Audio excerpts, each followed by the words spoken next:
Thank you, everybody, for waiting. Good evening. My name is Robert Cagnetta, and this is a meeting of the South Kingstown, Rhode Island Zoning Board of Review. Members tonight are Bill Rosen, Kevin Diamond, Arlene Hicks, and Rob Cagnetta.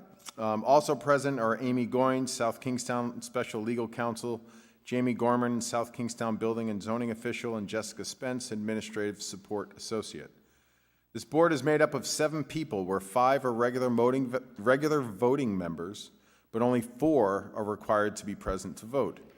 In the event that there are fewer than 4 members, an alternate will step in. No more than 5 members are entitled to vote.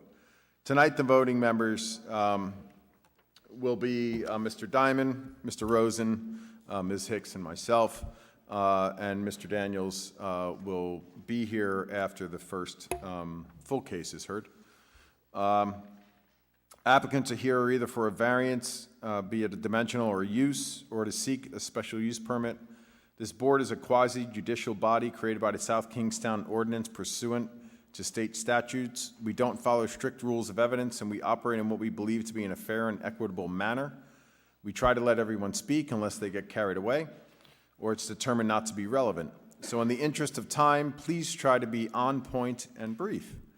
We do our best not to argue and keep things civil, and we try to have the last petition started by 10 o'clock. When your petition is called, please come forward and speak clearly into the microphone. You'll be asked to state your name and spell it for the record, and then take an oath to tell the truth. The applicant can then present the petition along with any other witnesses to testify in support, with the board asking questions. After the applicant has presented their testimony, the board will seek public testimony either in support or opposition. They will be asked to come forward, state and spell their name, be sworn in, and present their testimony, again to be followed up by board questions. Questions or comments to the applicant or other witnesses will be made through the board, and the board will allow the applicant to respond after the comment period. So just direct the questions to us. After the testimony and before a vote is taken, the board will openly discuss the application and the evidence presented. The variance or special use permits require at least 3 voting members to vote in favor of the petition to grant the requested relief. Board members will ask a lot of questions, and there's a good reason. We cannot grant anything we choose. We have to follow rules per our South Kingstown ordinance. So you must give testimony to support certain facts to allow your request to be approved. You are here for either a dimensional variance or a special use permit. For the variance, you must offer evidence to the board setting forth the following: that your hardship is due to the unique characteristics of the subject land or structure and is not due to the general characteristics of the surrounding area. That your hardship is not the result of any prior action on your part. That the granting of the variance will not alter the general character of the surrounding area. That the relief requested is the least relief necessary. You must also show that the hardship that will be suffered if the variance is not granted will amount to a more than a mere inconvenience. For a special use permit, you must present the following: that the special use that you are requesting is specifically authorized by the zoning ordinance. So somewhere in the zoning ordinance, it has to be authorized, or we do not have the power to grant it. The special use permit requested that meets all the criteria set forth in the ordinance, zoning ordinance, authorizing such use.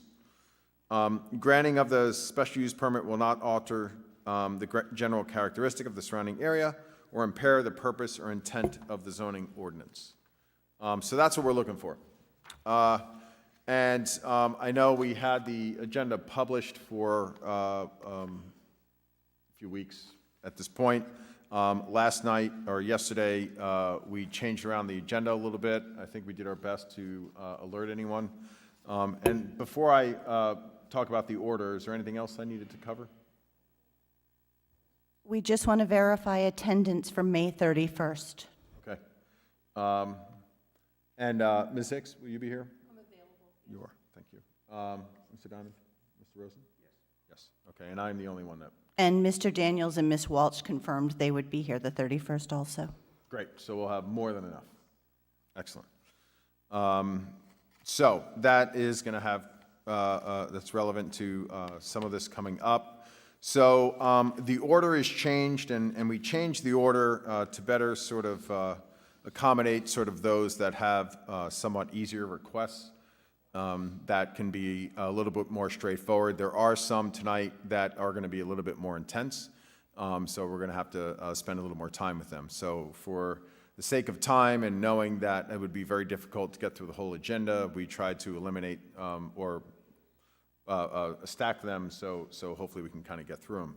So there are going to be 3 continuances, but what was number 8, the petition of NORPAC is going to be a continuance, so if anybody's here for that, that's going to be continued to May 31st. And if you are here for the petition of Matunic Market, that is going to be May 31st as well. So those two will not be heard tonight. So I do not believe that there's going to be any notice for those. But No, just a motion. Just a motion. So we're going to go through the motions of them, but it's just kind of give you a short answer. If anybody's here for those 2, we're not going to be hearing those tonight. But for the first petition, we have the petition of Philip B. Corton of 95 Billington Avenue, Wakefield, Rhode Island, 02879. Do I need to read the whole thing in, or not necessarily? And they're seeking a 1-year dimensional variance extension under the zoning ordinance. And the property is located at 95 Billington Avenue in South Kingstown, 02879, Assessors Map 69-2, Lot 28, and is zoned R40. Is anyone here tonight to speak on behalf of this? No? Okay. So we received this on April 28th. Just per our earlier conversation, I'm formally requesting a continuation of the hearing for my petition to extend the zoning variance for 95 Billington Avenue from May 17th to June 21st, 2023. Please confirm that this is acceptable. So, signed Philip Corton. So, they're requesting an extension to June 21st. Can we get a motion to extend to June 21st? I'll move that the Billington petition be continued to June 21st. Okay. Motion is made by Mr. Rosen. Is there a second? Second by Ms. Hicks. Any other discussion? None? Mr. Rosen? Aye. Ms. Hicks? Aye. Mr. Diamond? Aye. Mr. Cagnetta, aye. Motion passes. The second one is for NORPAC. That is the continuation for the, nope, sorry, wrong one. This is the petition of NORPAC LLC of 51 DeForest Avenue, Summit, New Jersey, 02901. They want a special use permit. And this is located on 132 Fairgrounds Road in South Kingstown. Assessors Map 21-3, Lot 9, and is zoned Industrial 1. So we have a notice sent on May 15th. We understand that due to the number of petitions, it's unlikely we will be reached for a hearing. Since it requires the attendance of several out-of-state witnesses, we're requesting a continuance either May 31st or June 21st. So we were saying May 31st. So would someone like to make a motion for NORPAC for May 31st? Move to continue the NORPAC petition till May 31st. Motion is made by Mr. Rosen. Can I get a second? Second by Ms. Hicks. Any other discussion? Hearing none. Mr. Rosen? Aye. Ms. Hicks? Mr. Diamond? Aye. Mr. Cagnetta, aye. Motion passes. So we got that one. Mr. Chairman, if I Yes. could, somebody on the applicant may be here. Maybe- Oh, I'm so sorry. Someone is here for that? So sorry. Didn't mean to cut you off. I was on a roll. Good evening. Good evening, Mr. Chairman. Katie Otrondo on behalf of the applicant. And I know that we were just granted that continuance. Absolutely, yep. Thank you for that. But I would also like to take this opportunity just to say if there are any neighbors here for this property. I'm more than happy to discuss any questions or concerns that they may have. I'll be out in the hallway for Outside? minutes. Yep, Okay, great. thank you. Well, thank you very much. I appreciate that. Didn't mean to overlook you. Okay, so if there's anyone here in the audience that wants to speak on, about this, they can speak to you outside. So, thank you. Okay, so the next petition is the Matunic Market LLC of 629 Succotash Road, Wakefield, Rhode Island, 02879 for a special use permit. This is located on 151 Old Tower Hill Road in South Kingstown. Assessors map 57-2, lot 51, and is zoned CH. And they,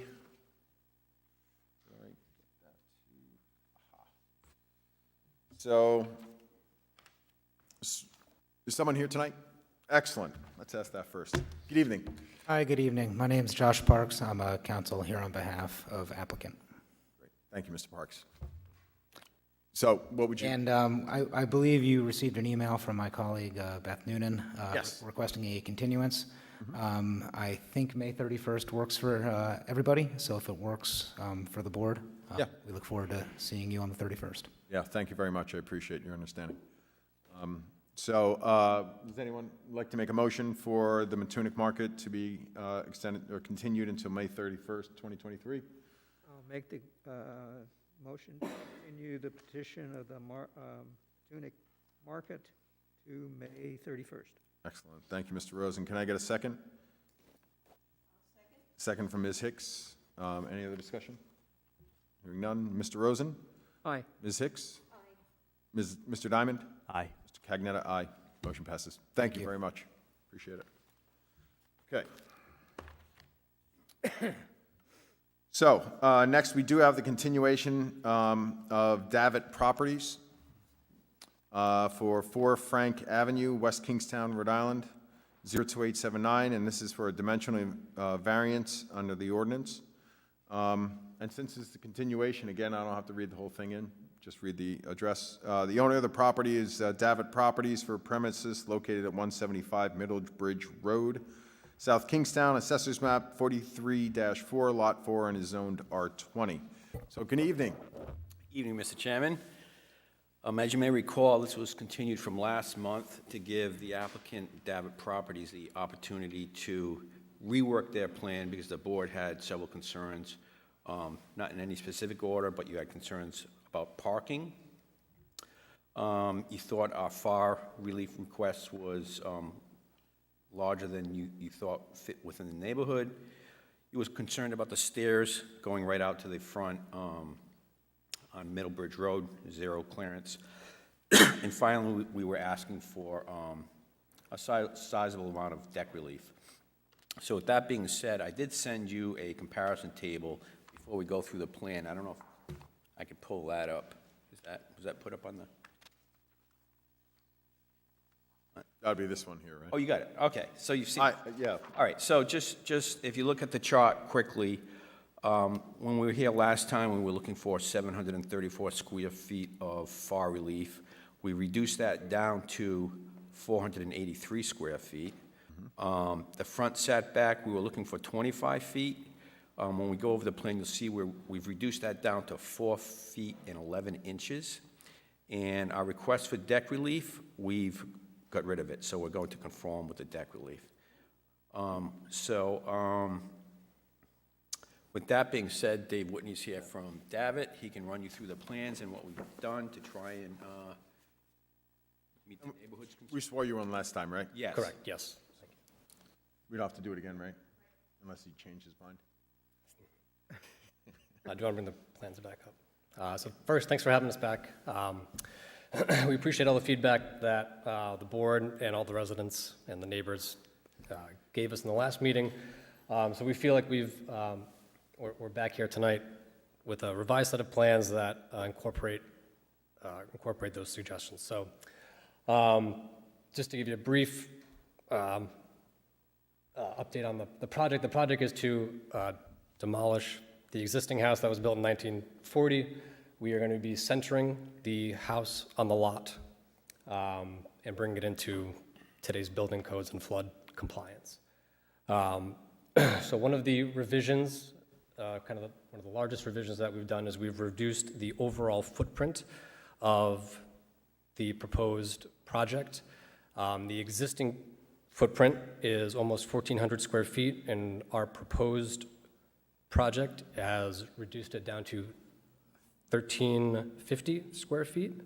So it's a reduction of 50 square feet from the existing footprint that is there. It's a reduction of over 100 square feet from the previous application. So that leaves the revised gross living square footage at 2,300 square feet, so we're seeking relief of 483 square feet. So regarding the setbacks, so we have centered the house on the lot. The structure itself is actually conforming within the left-hand side back and the right-hand side back setback. We are seeking relief of 2 feet 3 inches on the left-hand setback, which is primarily the result of a equipment platform overhang. As we know, we cannot put our equipment in the flood zones under 13 feet, so that creates the necessity for a mechanical platform. So that is going to overhang 2 feet 3 inches from the left-hand setback. The right-hand setback is conforming. Regarding the front setback, which was our previous application had a 0-foot setback. So now we are seeking relief of a 4-foot relief of 4 feet 11 inches. And really that was allowed because from the previous application, we removed the porch, we removed the decks. So the only access to the first floor is through an interior staircase. We've reduced the overall width of the house. The existing width of the house is 32 feet. We are reducing the width down to 27 feet wide. And we're pushing it back. So as you know, we've got the coastal feature behind us, so we can't go any closer to the coastal feature. So we are 20 feet 1 inches off of the front property setback. I would like to point out that the existing condition, the existing stair set is 5 feet off of the front property line, so the existing setback is 5 feet. So this is an improvement of 15 feet from the front yard setback. We heard from some residents last time that they were concerned about sight lines and safety, so we feel like that has improved the overall front by pushing the house back as much as we could without going closer to the coastal feature. Can you bring up the plan that shows the elevation, the front elevation? Yes.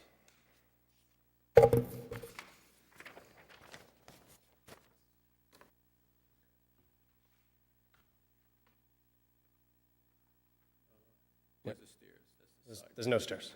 There's no stairs in the front. Yeah. So there's a front door, and the stairs are interior.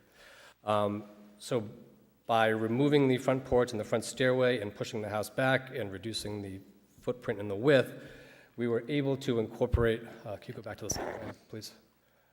We were able to incorporate a 30 by 20 parking area.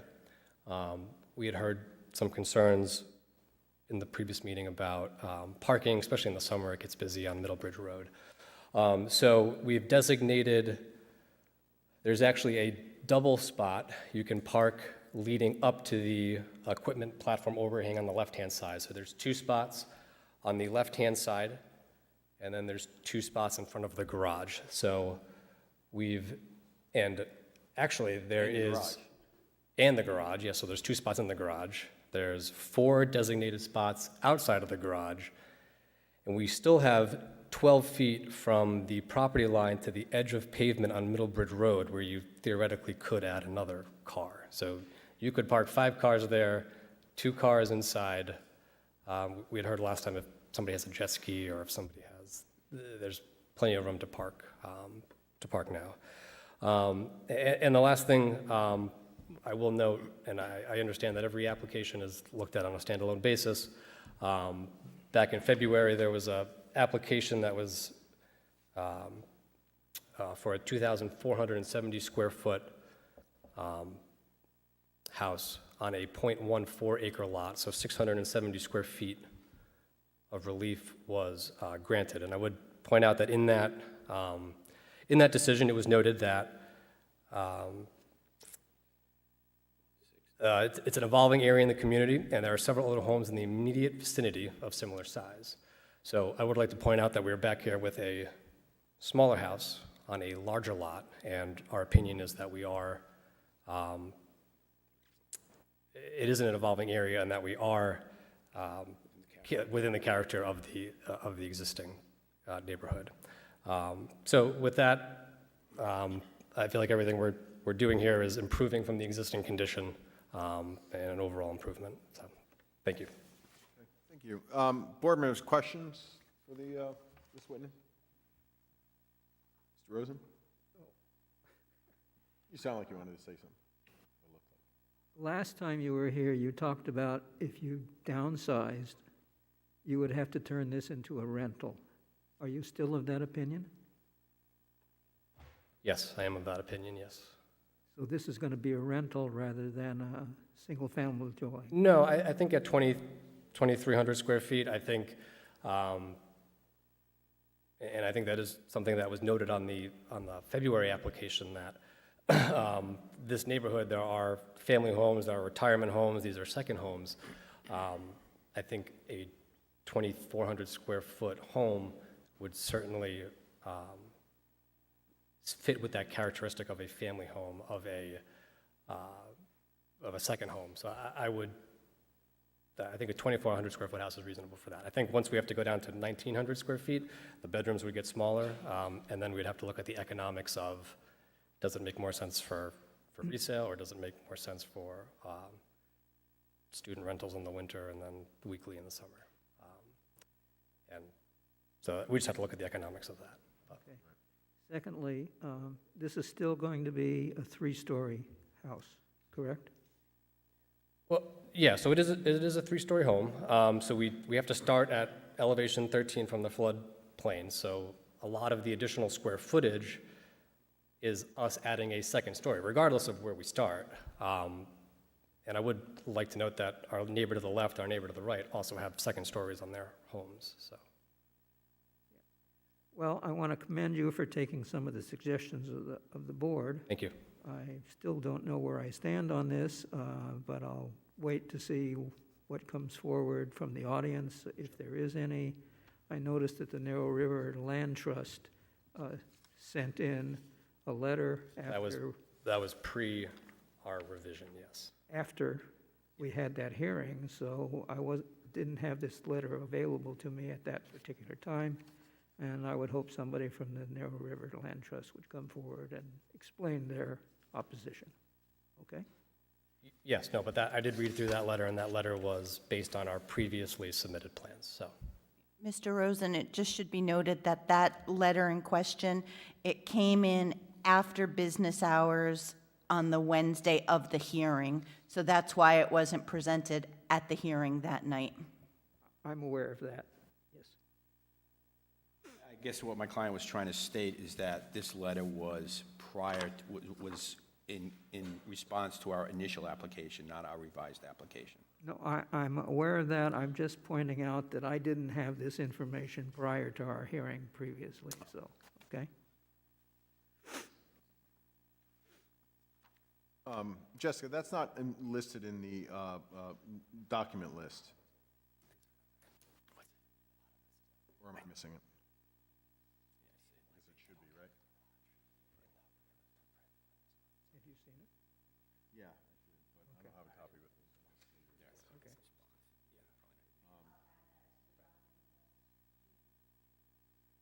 Do you need a copy of it? What's that? Do you need me to read it into record, or?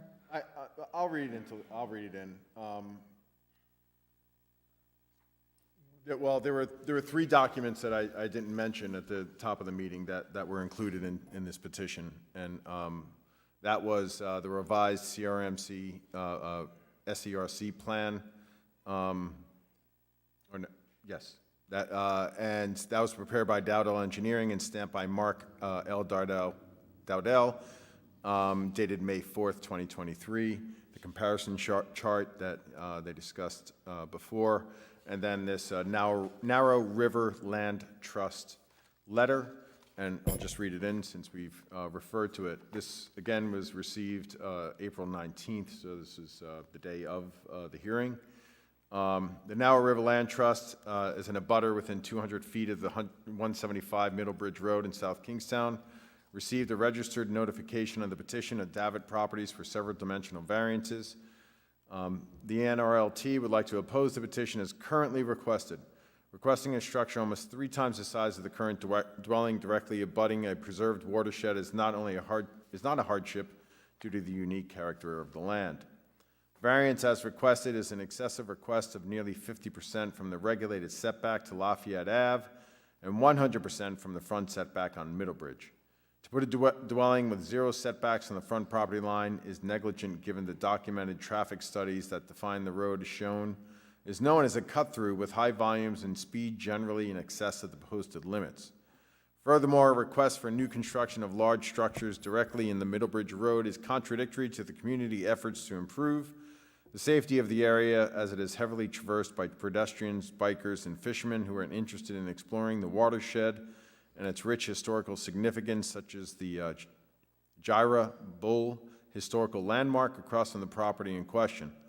Petitions with similar requests have been requested and granted, but those grants were for structures on properties located on side streets for which the safety concern is significantly reduced on the dead-end streets as they are not typically used by cut-through drivers. In addition, the petition is requesting a structure of 2,637 square feet of gross floor area, which is 737 feet or 38% more than allowed for the square footage of 1,900. As outlined in the town's public records, the property was purchased by Davitt on October 21st, 2022 as a 960 square foot, 2-bedroom, 1-bath home on 0.16 acres in an R20 zone abutting the Narrow River. Purchasing a property with current structure of 960 square feet and nearly tripling the square footage is grossly unnecessary and compromises the integrity of the area to protect the watershed due to the impervious nature of the structure and the area that drains directly into the river and contributes to the significant runoff that occurs in this densely populated area along the protected Narrow River, its corresponding inlets and tributaries. Although precautions may be taken to negate the impact of this structure, it is undeniable that the structure of this magnitude promulgates a deviation from the regulations which were well established prior to the purchase of the property and are in place to protect the watershed and characteristics of this community. In conclusion, the NRLT requests the zoning board deny the petition as requested, as it is unwarranted beyond the uniqueness of the property and may further compromise the integrity of the preservation of the watershed. Sincerely, Marcia Sue Izzy, the Vice Chair of the Narrow River Land Trust. Thank you, Mr. Rosen.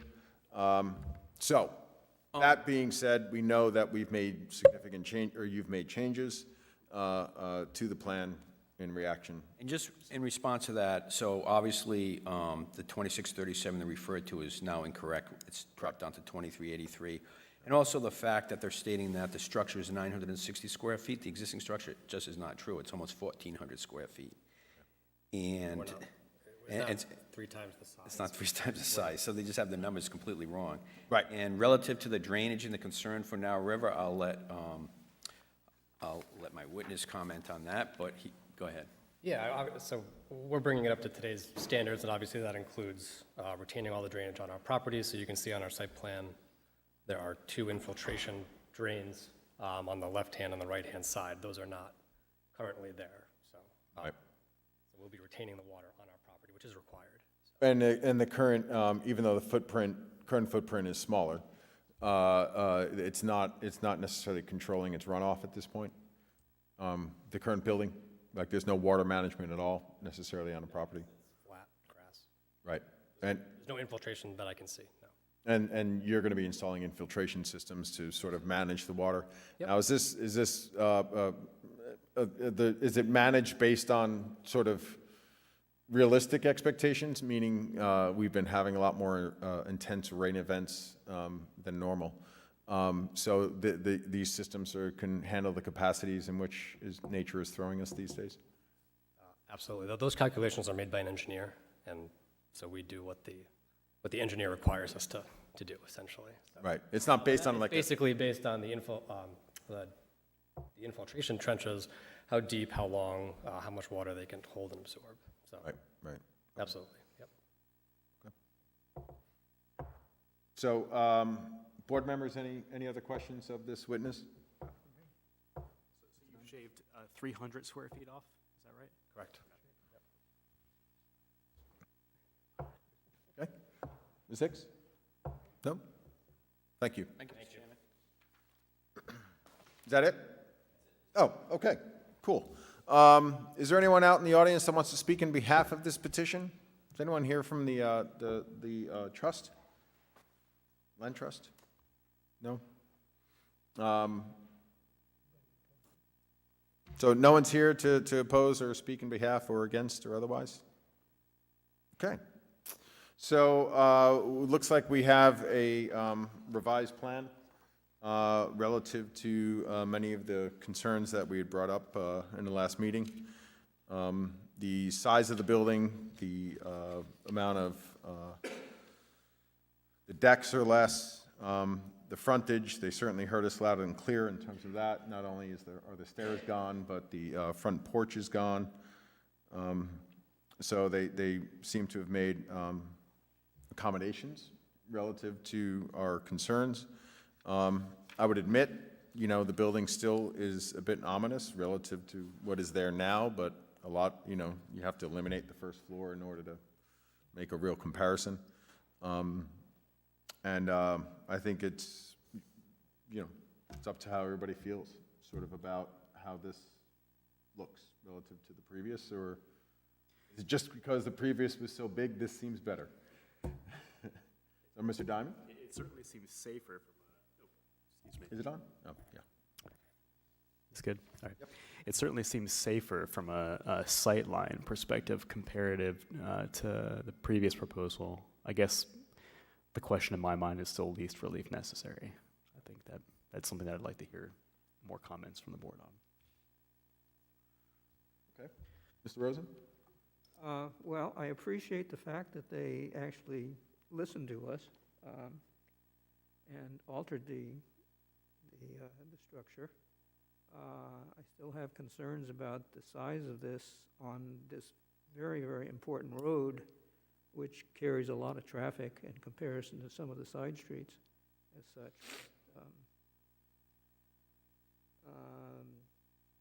As my colleague, Mr. Diamond, has said, it's an improvement, and as a consequence, I probably will vote in the positive. Ms. Hicks?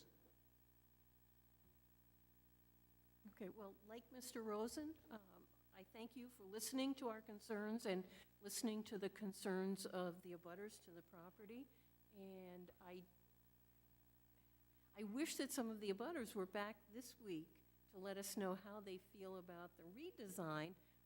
I know I feel much better about it with the big front porch having been taken off. I know it would look lovely with that porch, but because of where the house is situated, and to allay those concerns about, traffic and children waiting for the school bus, I think there is a better sight line, just having to come in at ground level, so to speak, and have interior stairs. So that's my comment. Okay. I mean, I agree. And, I said a lot of that up front. So, unless there's any other comment from folks, I don't know if someone wants to make a motion, or if you want me to make a motion. Whatever you feel most comfortable with. You're a little foggy? I'll make a motion. You want to give it a shot? Okay. Thank you, sir. Although I didn't record who was speaking tonight, so if you could tell me your names again. Sorry, David Whitney. Whitney? Whitney, W-H-I-T-N-E-Y. And Jack McGreen, MC Green, like the color. Okay, I'll make a motion to approve the petition of David for taking down the property that's there. Mr. Whitney and Mr. McGreen. McGreen, okay. Gee, I have to mention, I went to a course today at Ollie about resilient brains, and one of the things they told us was, as you get older, you lose names.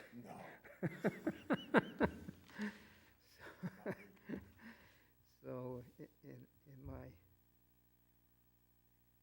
years that I've been on this planet, I guess I'm not as good as I used to be, although I never was very good, period. So let me get my glasses on. So I moved the motion, I moved for approval of the petition of DeVete Properties. Mr. Whitney and Mr. McGreen appear before us as they did at our previous meeting. And there was no comment from people in the audience or abutters. There was one letter read into the record from the Narrow River Land Trust, which was offered prior to the first meeting that we had on this, and the improvements that have been made there, I assume, satisfy the Land Trust as well. The board finds that the hardship from which the applicant seeks relief is due to the unique characteristics of the subject land or structure and not to the general characteristics of the surrounding area, and is not due to the physical or economic disability of the applicant, excepting for the physical disabilities addressed in 452430, parentheses 16.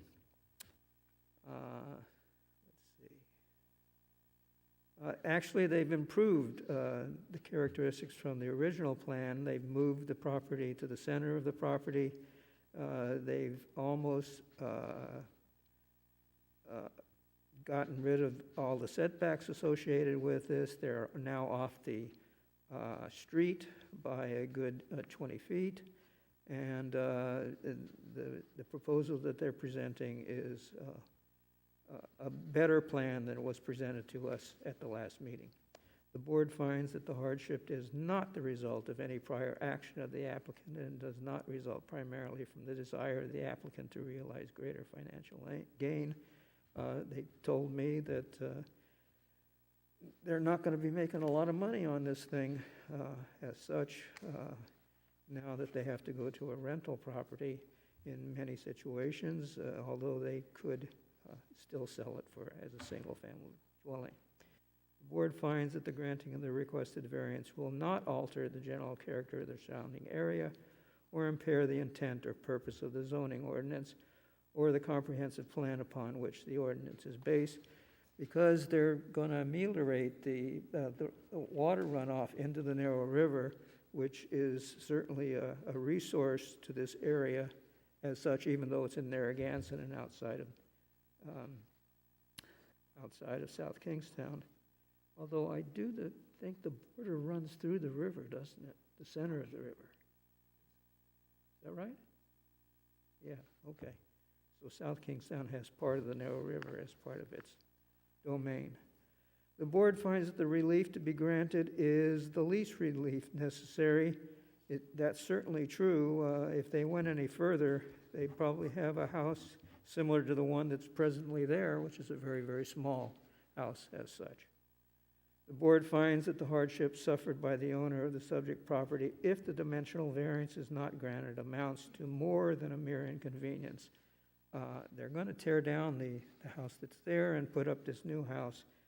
And if they don't get this, I assume that they're just going to leave it as such. And the house is very small. And there is an evolving way of looking at that particular area. We have approved other petitions that have three-story houses on them, and this is not going to be any different from that. As a consequence, I move approval of the motion. Motion is made by Mr. Rosen. Can I get a second? No second. Second, Ms. Hicks. Any other discussion? No. Mr. Rosen? Aye. Ms. Hicks? Aye. Mr. Diamond? Aye. Mr. Cagnetta, aye. Motion passes. Good luck.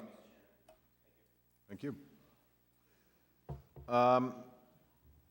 So next is the petition of Donahue, right?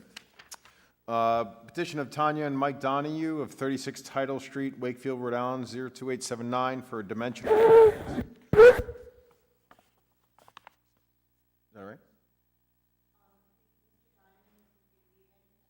Yes. Ah, there he is. I didn't hear the trumpets go off, so. Thank you, Mr. Diamond. I appreciate your presence.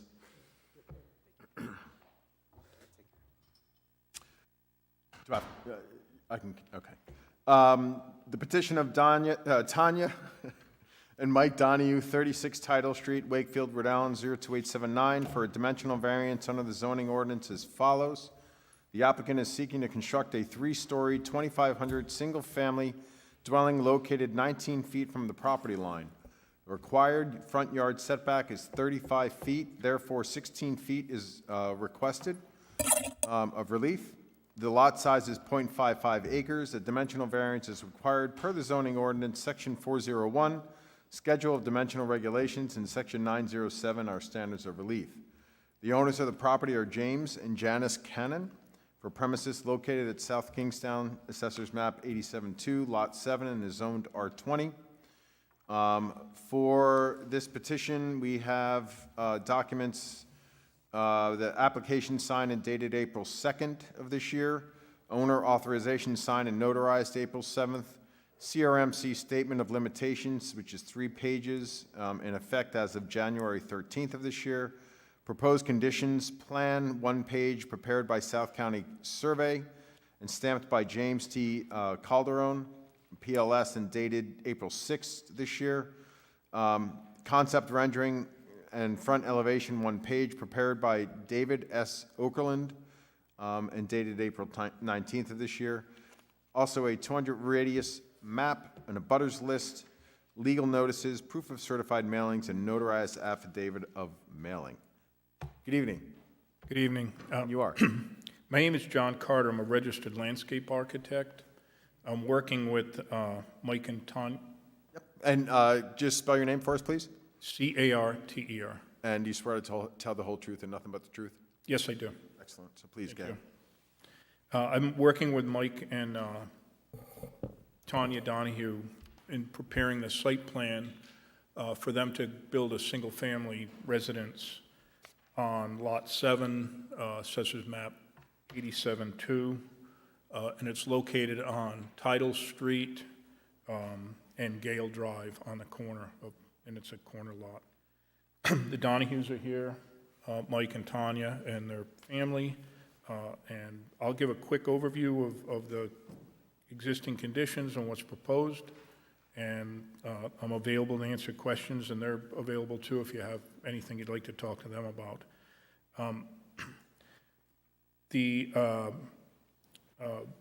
As you noted, the plan was prepared. They've engaged Jim Calderon, who's a licensed land surveyor, to prepare the site plan showing both the existing conditions and the proposed conditions.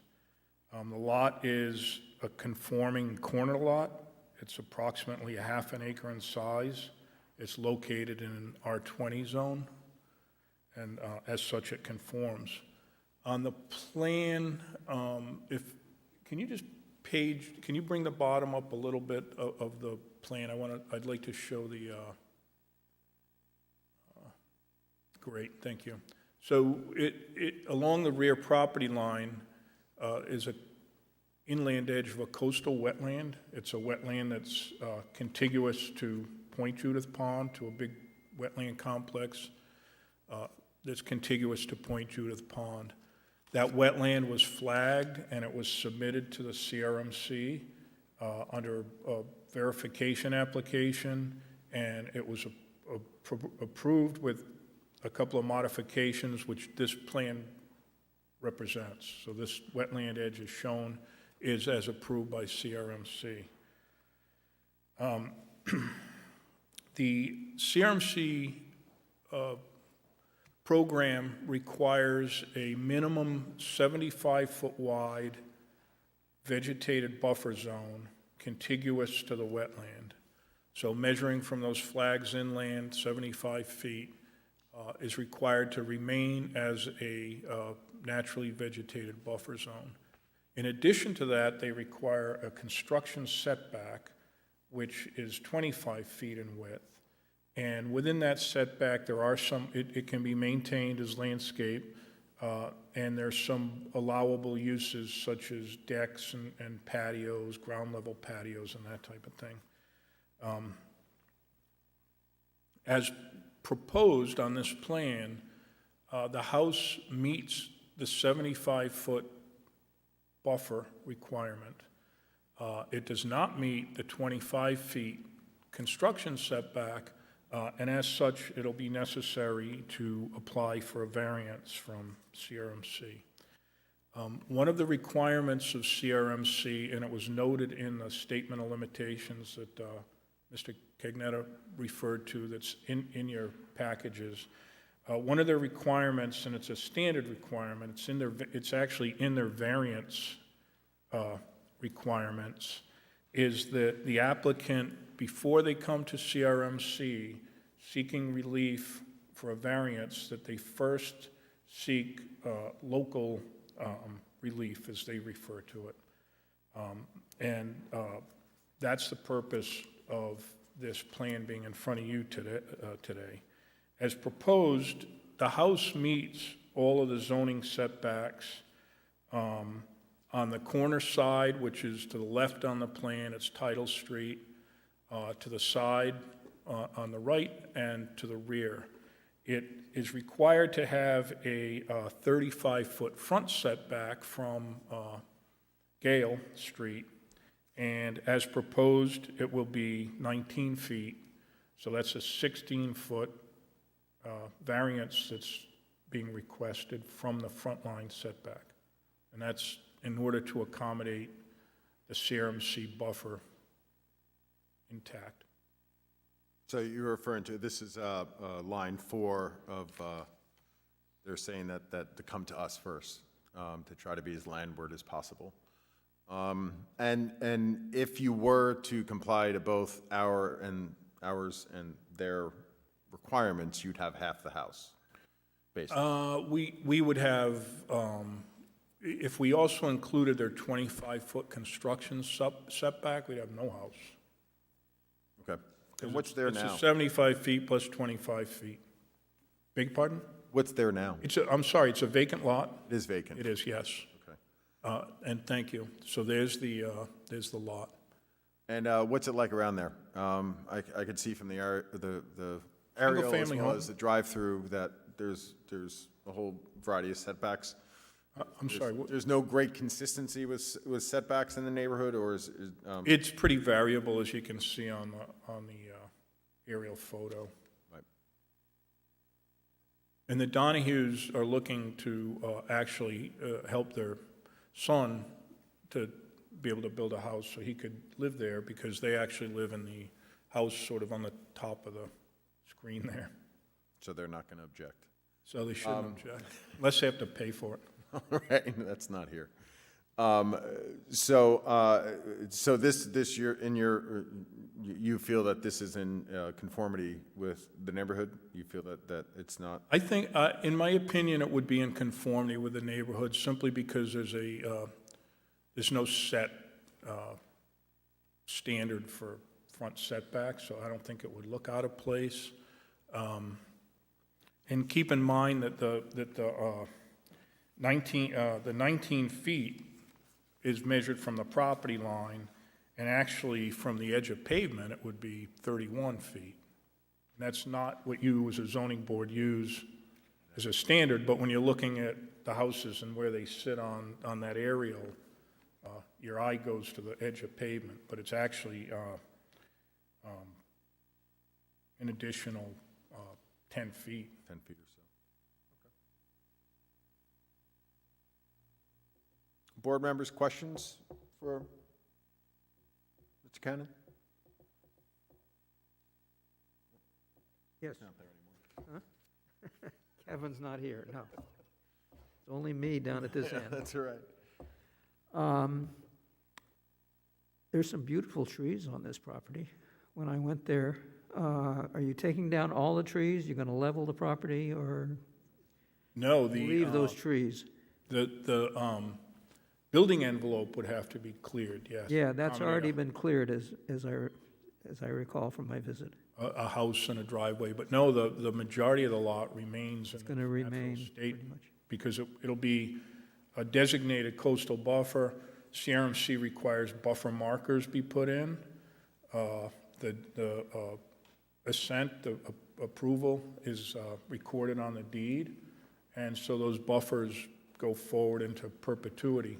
The reason they require the buffer markers is if it changes hands or something and somebody innocently or not so innocently starts to clear, there's a physical demarcation of where the buffer zone is. When I was there, I looked around a little bit. A lot of the properties look much bigger than this particular parcel.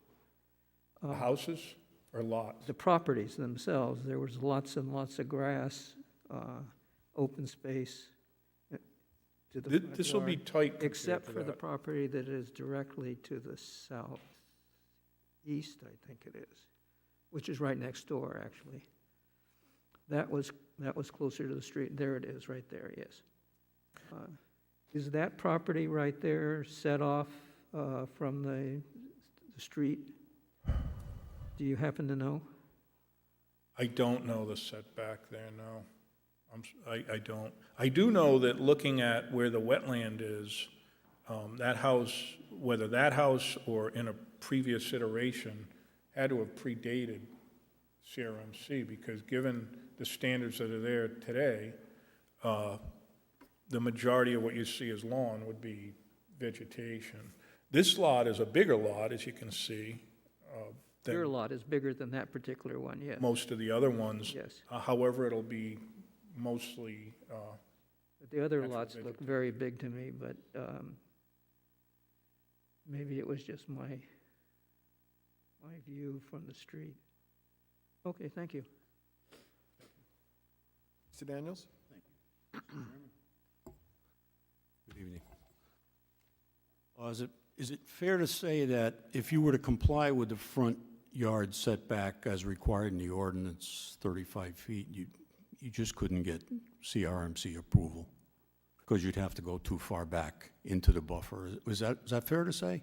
I would say in my professional opinion and 35 years' experience, yes, that would be true. Okay. I mean, it's up to them to, That's as simple as it is. yeah, Okay. you got it. Okay, that was easy. Ms. Hicks, any questions? Yeah, I do have one question. Sure. I just want to verify the process because I'm not familiar with it. Our approval tonight does not guarantee CRMC's approval. Not at all. But CRMC has, They require our approval before they'll even consider an application. they require that the applicant apply to you. Now, if you said no, we'd still go back to CRMC and say, hey, you told us to ask, we asked, they said no. But to your point, I'm not sure, there'd be no land left at that point, so. So yes, the process is, we apply to them under what's called a preliminary determination. They give us the information that you have in your packet. They tell us to come and ask for relief. We do the best we can to minimize it. We don't just go for the max. I mean, the house is only 24 feet wide. And then we apply to you, and then we go back to CRMC.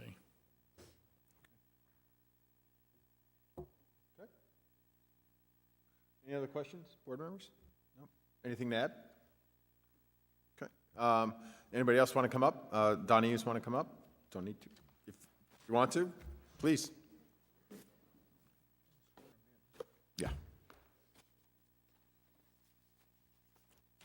So could you please just state and spell your name?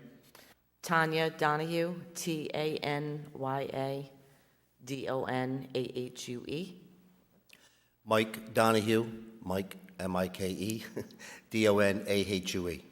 You both swear to tell the whole truth and nothing but the truth? I do. We do. Excellent. So what do you guys like to say?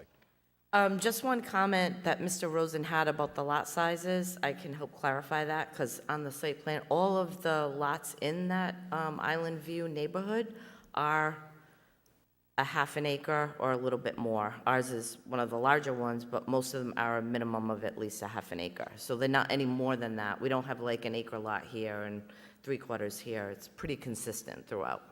Thank you. And is yours one of the most unusable? Meaning, like, does it have you think it has the wettest? No, I think what happened, if you look at the history, there was an approved home and septic from, I think it was in the 70s, when the Island View development was first formed, and then the Cannons just never chose to do anything at that point, and now they're deciding to just let it go up for sale, and that's where we're in agreement with them, as long as we can build on it and our son and daughter-in-law can live there and build their family home there. That's all we're trying to do. We're not trying to build anything that's outrageous. It's more a family home for them. And as John has stated, we live around the corner. I don't know if you can see, you'll see what title is with the next one up on the left. I don't know if it's on this map. With the last one, yeah. Yeah, See the we're- cul-de-sac? Yeah, we're right We're there. number 36. And we're not trying to knock down all the vegetation and everything. You know, we're trying to get them, you know, Very a nice little respectful. house. And, you know, just like John said, we have to clear what you have to clear in order to get the house on there. And the drawing you submitted is purely conceptual. You're going to Yeah, use the yeah. footprint. The footprint is correct. That Right. will fit, yes. And stay within your heights and all that fun stuff. Yeah, it conforms to all the floodplain elevations, and as you can see, we're trying to, even in the conceptual phase, we'd like to keep as much of the greenery and the beauty of the lot as we can. Sure, sure. But as was stated, the house isn't out of the ordinary for the neighborhood. It's not like you're building something 3 times the size of. No, if anything, it's less than. Right, right. Actually, I think the house across the street is about 3,500 square feet, so. So you They have, they all vary, too. so you have a bigger lot, but you're putting on a smaller house because of the unique conditions of the property? Yes. Correct. Okay. Cool. Any other members? Questions? Nope. Anything Thank else? you. Thank you. You're welcome. Thank you. Anything else? Okay. Is anyone out there want to speak on behalf of this petition, either for or against? Nope. Okay. Any thoughts by board members of this? No, it seems like a good plan to me. Like I said, the lot is empty right now, although they have laid out the flags and all that type of stuff. I didn't realize that when I was out there that there was all that wetlands behind there, which obviously makes the area that they're placing their house on, or placing the house on, much less than they have inland, really. Yeah. What did it say? This was an R20, right? Yep. Yeah, so, okay. No, I don't have any other comments. I'm sorry, did you want to add something? You got to come up if you're okay? All right. Mr. Daniels, anything? No, I'm good. Ms. Hicks, you good? I'm good. So someone want to make a motion, potentially, to? I'll do it if you want, Mr. Chairman. Oh, I'd love it. That's okay. It's a motion to approve the petition of Tanya and Mike Donahue, 36 Tidal Street in Wakefield, Rhode Island. The owners of the property currently are James and Janice Cannon, and the assessor's map is 87-2 Lot 7, and this is owned R20. Yeah,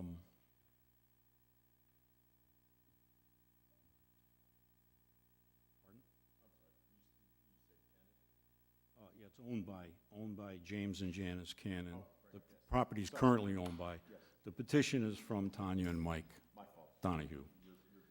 And on behalf of the applicant, John, and would you give me your last name again, please? C-A-R? Carter. Okay, easy enough. The architect, John Carter, appeared on behalf of the applicants and testified as to the need for relief of 16 feet on the front setback. I should point out that the appropriate documents have already been entered into the record and identified by the chairman previously.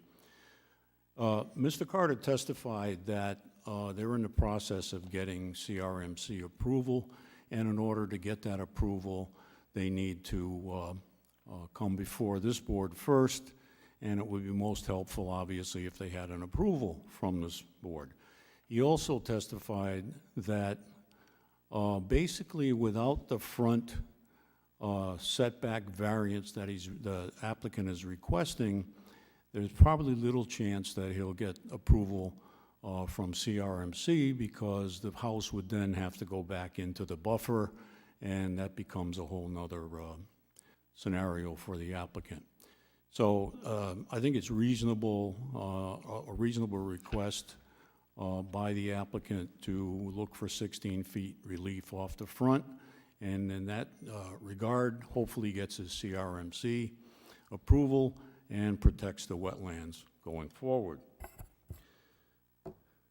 So with that, the board finds that the hardship from which the applicant seeks is due to the unique characteristics of the subject land, the wetlands, basically, and not to the general characteristics of the surrounding area. The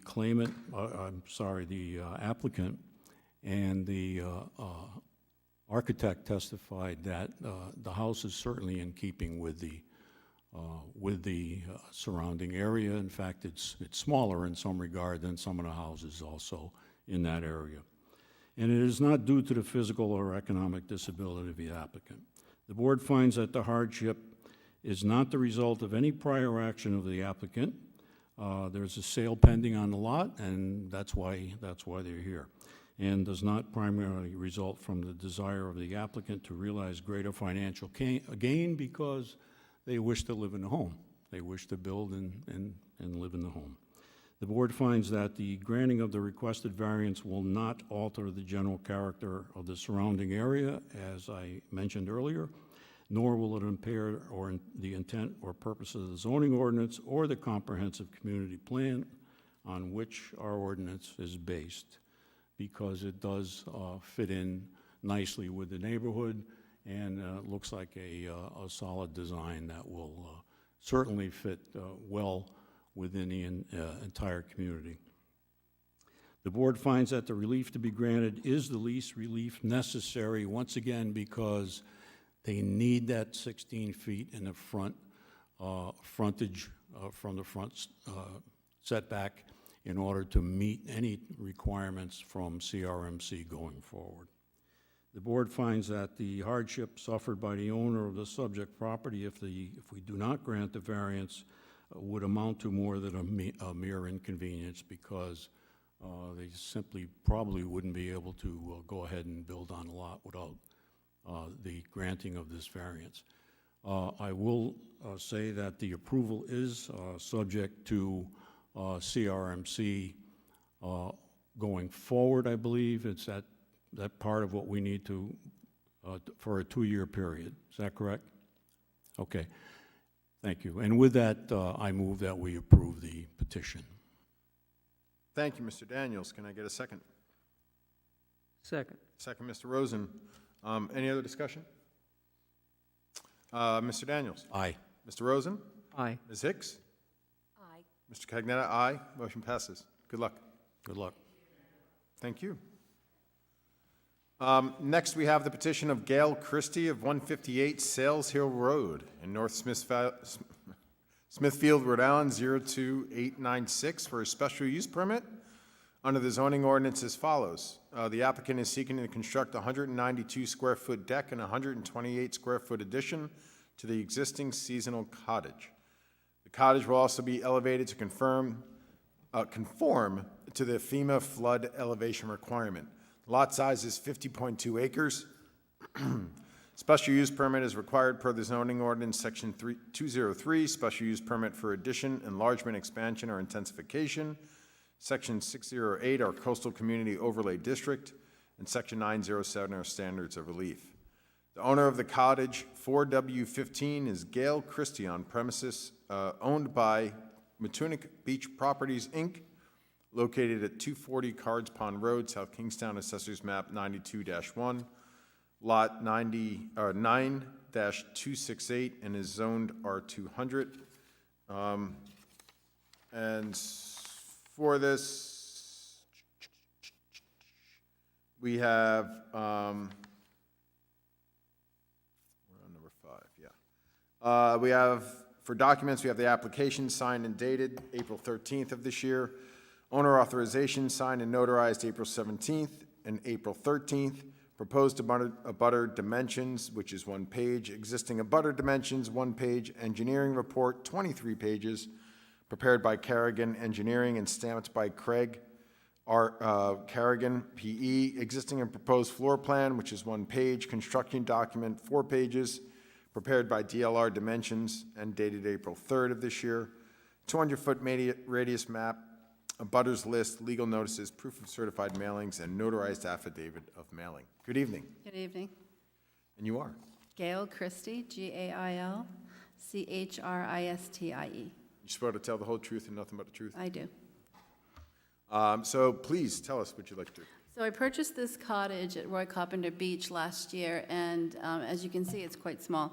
It's one of the smallest cottages on the property. It's 256 square feet, according to also the record, so it's not been renovated in many years. And I propose to bring it to 384, which is in compliance with the 50% more than what's current. And then it also complies with the 15 feet away from the nearest cottages. So it would be moved 1 foot to the right. I'm also going to bring it up to flood zone. And just to make a note, the flood zone paperwork that you have I have new one I just sent to Jamie. My architect, the DLR had done the wrong flood zone. It was hard to see. They thought it was the A flood zone, but it's actually VE. Okay. So I have new plans for what needs to be done to comply with the flood zone. Is actually going to bring the house up 7 feet. But really what we want to discuss here today is the extra footage from 256 to 384. And Jamie, the extra height isn't a problem? No, it's about a foot higher than what's shown on our plan. Okay. It'll be 7 feet. Okay. But that's good that he has the appropriate one. Yeah, unfortunately, it took them some time to get it done, and I just got it this morning and forwarded it to him by email. As long as location, size is the same? Everything's the same. It changed the height and also the type of pylons under. Oh, so, yeah, but that doesn't affect necessarily. Right. Us. So, okay, so keep going. Oh, that's all I have. It's just to extend it out to, it's going to extend out one side, but actually be moved to the right a foot in order to comply with the 15 feet from the abutter. Okay, that was going to be my next question in terms of relative to the adjacent properties. So, and there's parking, sufficient parking? Well, the parking that comes with the cottage, obviously, we don't own the land, right? So there's the public parking, and there's also 2 places for parking. What we're going to use for parking is the one piece behind the house, because I have 12 feet from the back of the house to the road. Okay. Right? And so that's where we'll park, and if there's a second vehicle, we'll park in the general parking. You guys are the 4th row back here? 4th row back, you're right. Yep. And there's a road right behind me. So there is even plenty of parking? There's plenty of parking, right. Around you guys, okay. And yours does, just from this aerial view, the sizing is a little bit different than this? Yeah, this is one of the smallest ones, and there's a lot of land around it. Okay. Do we have a plot, like or a relative? Did I not see that in here? The aerial, there should be, Mr. Chairman, the site plan? Well, the site plan, but just distances to adjacent cottages and so forth? I think it's the drawing that you have. It is in here? Okay. Hand drawn, okay. As long as we have that relative to what your statement is. Okay. Okay, Anything else to add? that's it. I know the road you're from has some great old buildings on it, so I've been up there quite some time. So. Oh, and Sales Hill Road? Yeah, I own a house built in 1910. It's a nice house. Okay, no, we have that, great. Okay. All right, board members, any questions for the applicant? Yeah, Ms. Hicks. I have one question. Are you renovating the existing cottage, or are you demolishing it and building new? I'm renovating.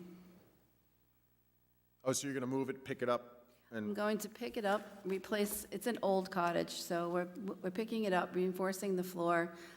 The 3 walls will stay, 1 wall will bump out for the extension. It'll be moved over, and the roof needs to be fixed. right, that's good. Reuse, that's a good thing. Yeah. Okay, so any other questions, board members? No? All right. Thank you. Anyone in the audience want to speak on behalf of this petition? Any concerns, for or against? Nope. You good? I'm good. Seems pretty straightforward. It seems like that they're only improving the conditions of the property and the building, making it flood compliant, so anyone care to make a fast motion? Would you like me to Or a motion? Mr. Rowley, would you like me to? Carlene's going to make this motion. I see.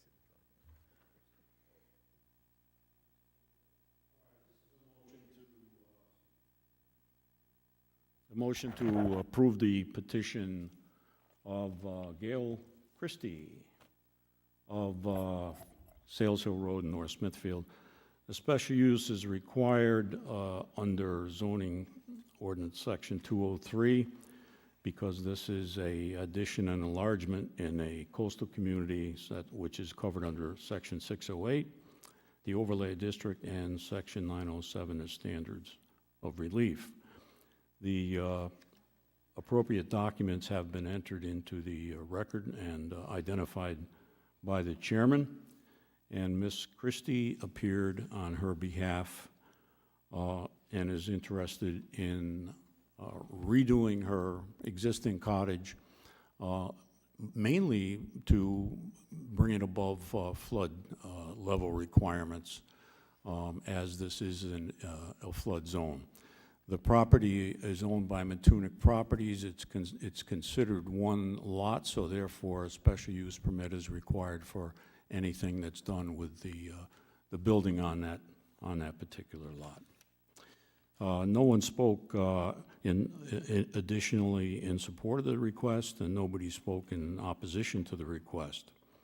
And the board finds that the special use is specifically authorized by the ordinance because in subsection 203 and 608, a expansion or enlargement or rebuilding of an existing building is allowed by special use permit in the coastal community district, and that's basically what we have before us here.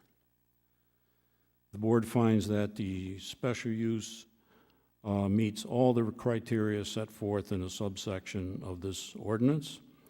Once again, because the ordinance is specific as to what's required in the coastal overlay district, and the applicant has testified that she is basically compliant with what the ordinance requires. This will not alter the general character of the surrounding area or impair the intent or purpose of the ordinance of the comprehensive plan of the town. Once again, because it is in a large cottage community and is consistent with the other buildings in that area. Ingress and egress to the lot is not a particular problem because the site plan that has been submitted was submitted with the proper dimensions as required between buildings and between the road and between the rear of the structure. Off-street parking has been testified to by the applicant that they intend to park behind the building and in the general parking area if there's any overflow. So that does not become a problem with this application. There's no change to trash storage and delivery areas. Utilities are consistent with what's available presently on the lot and presently in the existing building. No screening and buffering is required. There are no signs or exterior lighting with regard to this application, and there are no open space or other required yards that are necessary with this application. And certainly this is the general compatibility with lots in the same or abutting zoning districts is the same because once again it is a large coastal cottage community, and this is an upgrade of an existing cottage to make it much more effective for the applicant to live in, and it'll look nicer too. And with that, there are no conditions on this application, and with that, I would move that we approve the petition of Ms. Christie. Thank you, Mr. Daniels. Can I get a second? I'll second. Second, Ms. Hicks.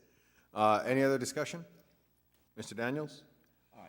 Ms. Hicks? Aye. Mr. Rosen? Aye. Mr. Cagnetta? Aye. Motion passes. Good luck. Okay, next we have the petition of Tracy Spooner of 15 Carriage Drive, Lincoln, Rhode Island, 02865 for a special use permit under the zoning ordinance as follows. The applicant is seeking to legally establish a 400-square-foot recreational vehicle on the premises. The applicant received zoning approval for the RV replacement in 2015, although said approval expired prior to installation of the RV. The lot size is 7.67 acres. A special use permit is required per the zoning ordinance section 203, special use permit for addition, enlargement, expansion, or intensification, section 608, which is Coastal Community Overlay District, and section 907 are standards of relief. The owner of the RV at 725 Succotash Road is Tracy S. Spooner, on property owned by Village at Potter's Pond LLC, located at South Kingstown, Assessors Map 87-3, Lot 57, and is zoned CW. For this petition, we have the application with the cover letter signed and dated April 12th of this year, owner authorization signed and notarized April 17th, Lancaster Log Cabins document, which is 6 pages, proposal from Top Notch Construction, 1 page, signed and dated April 11th. This year, proposed site plan of 1 page drawn by Tracy Spooner, dated April 13th, 2023. Map 1 page of Waccamo Park. 200 radius map, a butters list, legal notices, proof of certified mailings, and notarized affidavit of mailing. Good evening, sir. Excuse me, Mr. Chairman, may I inquire of you or counsel, can we incorporate the findings of fact in a previously issued decision so we can save some time here and move forward? I think that would be entirely appropriate. Okay. Perhaps, well, let's hear from you first. I guess anything different from Or, So, go ahead. You are. hello again. My name is Josh Parks. I'm counsel for the applicant. And I'd like to incorporate the prior decision to the extent possible. Just a little bit by way of background, this is to permit the structure that's currently on the site. As you noted, Mr. Chair, Ms. Spooner had received permission back in 2015, and then unfortunately life got in the way, and she didn't realize that the permit had expired when she ultimately placed the log cabin that currently sits on the site. So we're here to get approval for that. The other item I want to bring up is there is currently a enclosed porch that's attached to the chassis, and that brings it over 400 square feet, which isn't okay with FEMA regulations. So as part of this approval, our plan is to remove that enclosed porch, which shrinks the size of the structure significantly, brings it below 400 square feet, and that's what that one-page proposal that you have from the contractor in your packet is to do. I have with me this evening Ms. Spooner, in case you have any questions that I cannot answer. Also here in support is the president of the Villages at Potter's Pond, and I know we have in the audience some of the board members. And do we have that decision? We don't have it in our. I did not resubmit it. It was an October 1st, 2015 decision. It was recorded in the land evidence records. Yeah, I mean, I was probably here, but like Mr. Rosen, it's like names. So, but, well, we'll see how quickly we can get through things. So, What was the date? October 1st, 2015. 2015. 15, 1-5. I can get you the book and page number if that would help. Yeah, we can make, That'd be great. yeah, and we can submit it into the record, and if the language is still okay.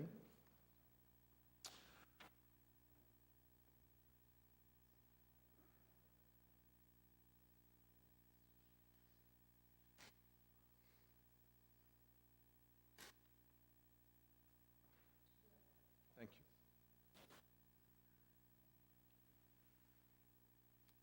And you wanted to have Ms. Spooner come up, or? I don't Oh. think there's need right now. If the board has any particular questions. Nope, that's fine. Did you have anything else that you wanted to add Nope, necessarily to it? that's it from me at first blush. Okay. Okay, board members, questions for? No, I think we approved it unless I don't see anything different here. There's no indication that anything is different except they're removing a deck, right? Correct, yeah, it's an enclosed porch that's part of the cabin, and so it needs to be, it'll be taken off, and then, the cabin will be properly, I don't know if it'll be welded or whatever, put back together so it's structurally sound. But it'll have the proper access and so forth? Yes. Proper staircase and Yes. and so forth to get inside. Any other questions, board members? Yes. Mr. Rosen? Yeah. There's presently an RV there, right? Yes, it looks something like that, what you see on the screen. Yeah, I was going to say, you're removing what looks to me like the best looking part of It unfortunately makes it a little larger than what else is in the area. I know that. I just say it's a shame. That's all. I don't disagree. Okay, any other questions, board members?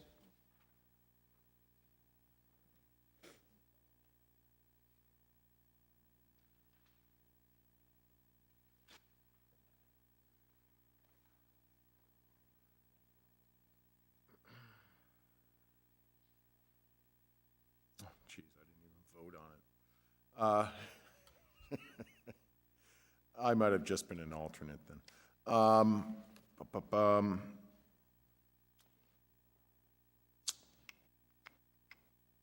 So it says that the new unit will no longer be will be no larger than the previous one was on the other site. So it seems like Mr. Runge was saying that you're replacing one in kind essentially. So I'll confess I was not involved back when this was done in 2015. Okay. Well, it sounds like that it's pretty straightforward. It doesn't sound like we have to really be very crafty in making the new one. So if there's anything in this, we'll certainly use it, but I think Appreciate it. sounds fine. Okay. So someone else, are you with the applicant, or do you want to speak on behalf of? Okay, do you have any other witnesses or anyone else that you want to bring up? Nope, not for me. Thank you. Come on up. Thank you. Please say Spell your name for us, please. Steve Jakes, Jacqueus. And you swear to tell the whole truth and nothing but the truth? I do. So please, go ahead. Thank you, Mr. Chairman, members. I'm the treasurer of the Board of Directors. The whole board is here, and our president is in the back. We're here on behalf of Tracy Spooner to approve the application, with the understanding, Mr. Chairman, that Tracy is going to try to have this construction completed by Memorial Day. God bless her. But that's the commitment that she made to the board. And with the understanding that it'll be centered to the lot once the screen house is taken off. And as the attorney mentioned, it is on a trailer, so the trailer is going to have to be welded off and repaired that way. So with that understanding, the board approves her application. Okay. And so obviously you've seen the plan submitted to us as to the location and so forth? Most definitely. Tracy came to the board. She's a longtime owner of the village, so we support everything that she's doing with those understandings. And you're okay with the plan submitted, that you can make sure that she puts it in the right spot for you? Well, she'll have to do it. Right now, it's so long. So once the screen house is cut off, it'll have to be centered. And Mr. Gorman, its placement, is that relevant to you per se? It would be more, it sounds like their issue, their concern than yours? It won't be closer than 15 feet from any other cottage, so as long as it maintains at least that.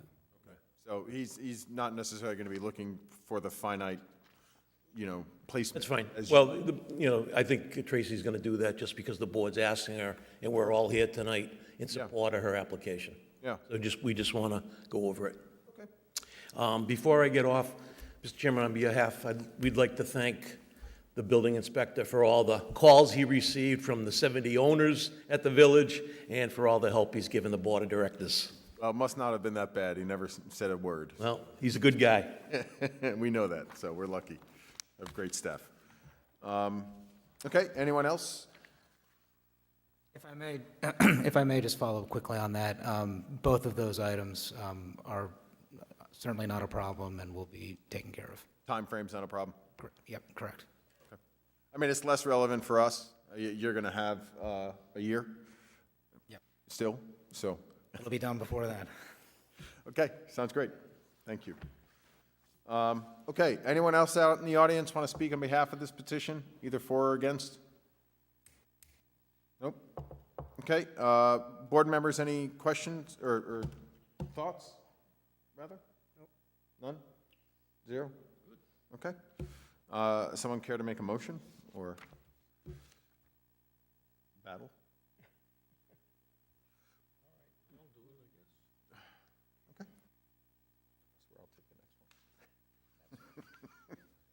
No worries, Mr. Pay Chairman. attention. Next one. Okay. This is a motion, motion to approve the petition of Tracy Spooner of Lincoln, Rhode Island, and the property is located at 725 Succotash Road, and the property is owned by the village of Potter's Pond. A special use permit is required under the zoning ordinance, section 203, for addition, enlargement, expansion, or intensification, and section 608, because this is once again in a coastal community overlay district, and 907 standards of relief, and the property is considered basically one lot with multiple structures, and therefore the special use permit is required. The documentation was entered into the record and identified as made part of the record by the chairman. And Joshua Parks, Esquire, spoke on behalf of the applicant. And in order to shorten up the testimony and the length of time it might take to establish the facts, the board has entered the decision of October 1st, 2015 as a statement of facts, and the finding of facts, and that decision that was made on that date is incorporated into the motion here forthwith. Nobody spoke in support of the request other than the presentation by Mr. Parks, and no one spoke in opposition to the request. So the board finds that the hardship from which the applicant seeks relief is due to the unique characteristics of the subject land. The structure is old, it needs to be revamped and remodeled, and there is going to be some removal of an existing screen porch and so on to make it a little more attractive to the community, and there's no question it will add attractiveness to the community and more usefulness for the applicant's use. And this is not due to the general characteristics of is due to the unique characteristics. Again, this is a vacation community, if you will, more of a cottage home community, smaller home type community. So this is not out of character with the existing community. The board finds that the hardship is not the result of any prior action of the applicant, since she's been waiting a long time to get this project done and was originally approved in 2015. The board finds that the variance will not alter the general character of the surrounding area, once again, because it is in a similar area of similar homes and is not going to stand out or be different from anything that already exists in that location. The board finds that it is will not alter the purpose of the zoning ordinance or the comprehensive plan on which the ordinance is based. And the board finds that the relief to be granted is the least relief necessary. Actually, I'm reading from the dimensional variance. I should be reading from the special use permit. So we'll just modify that a little bit. Once again, there are no, it meets all the criteria set forth in a subsection of the ordinance authorizing the special use. Ingress and egress is not going to change to this particular lot. There is no issue with off-street parking and loading. There is no issue with trash storage and delivery or with utilities. Utilities already exist at the site on the property. There's no screening and buffering required. There are no signs or exterior lighting that, as a result of this application, that is going to interfere with any of the neighbors.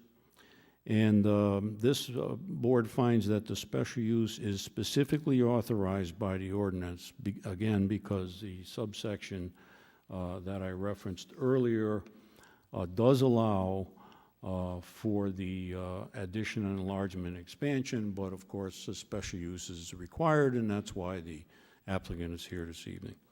There are no conditions on this particular request, and with that I would move that we grant the special use permit for Ms.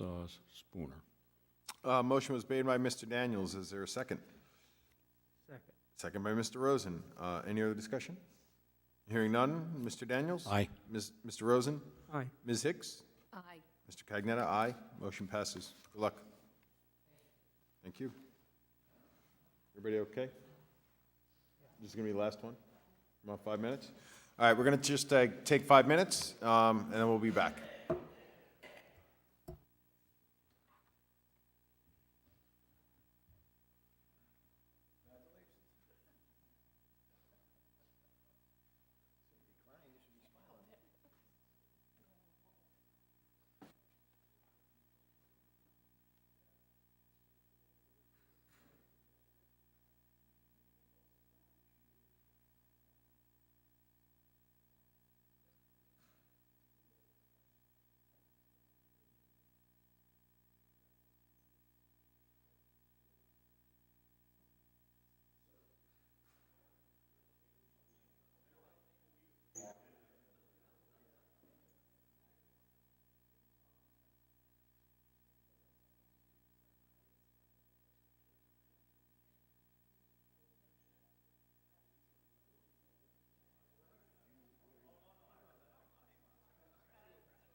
All right, is everybody back in?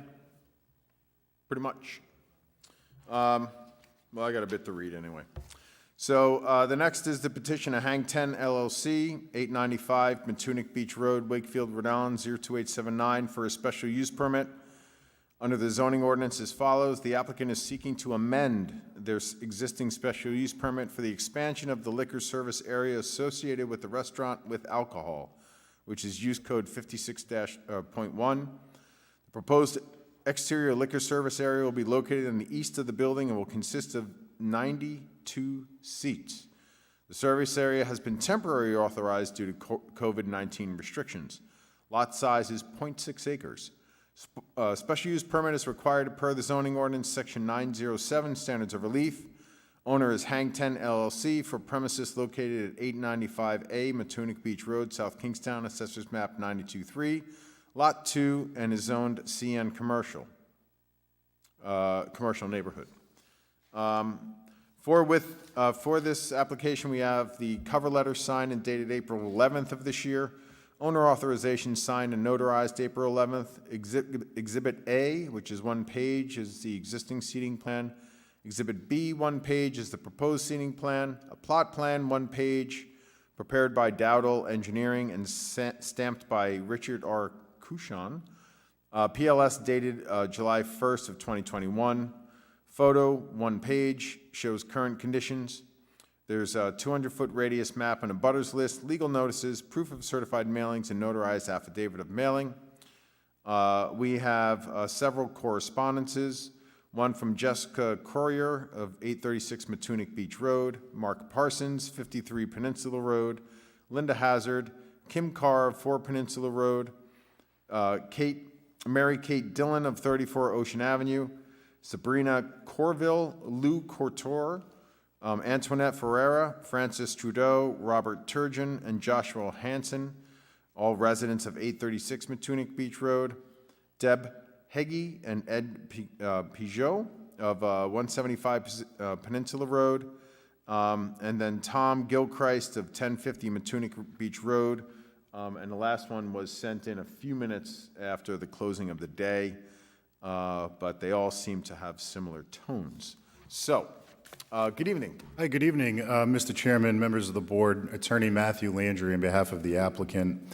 I'm sorry, say your last name again? Landry. Landry, I'm sorry. Yes, thank you. On behalf of Hang 10 LLC, I'm also joined by Kevin Finnegan, who's the managing member of Hang 10 LLC. I just want to give a brief overview of the application. I'm not sure I articulated clearly the request for relief, and I'm realizing that now with the number of the letters that came in after the application. I appreciate those comments, certainly. I'm going to have Mr. Finnegan come up, and I'd like to do a bit of a formal Q&A with him just for purposes of the record, but he can certainly explain through his testimony the historic use of this area and what the application's all about. But I think part of the problem with this application is things have been confused a bit with the COVID era of regulations, temporary use permit that was issued, and I just kind of want to explain a little bit before I ask Kevin to come up, because there's some legal issues that I can hopefully explain a little bit better. The restaurant use, this obviously involves the Ocean Mist and the CN zoning district, and restaurants are allowed under the table of uses by a special use permit. Now, the Ocean Mist has been in existence for many, many years. I think Kevin's owned it for about 35 years, and obviously predates modern zoning regulations. So a lot of what's happening on this property and properties in the area concern legal non-conforming uses, not legal non-conforming parking arrangements, things of that nature. And this is a little bit of an outlier because this use existed with alcohol service well before the modern zoning regulations. But over the years, Kevin has come before this board to add modifications to the building, whether it be raising the building, putting on an addition, I believe, for the kitchen. And that prompted the need for relief at that time for both, I believe, a variance and a special use permit. So there became a record of this use on the property and what was the grandfathered use and what parts of the property are being used for what. I can tell you that the restaurant use and the alcohol service, has been in existence for some time.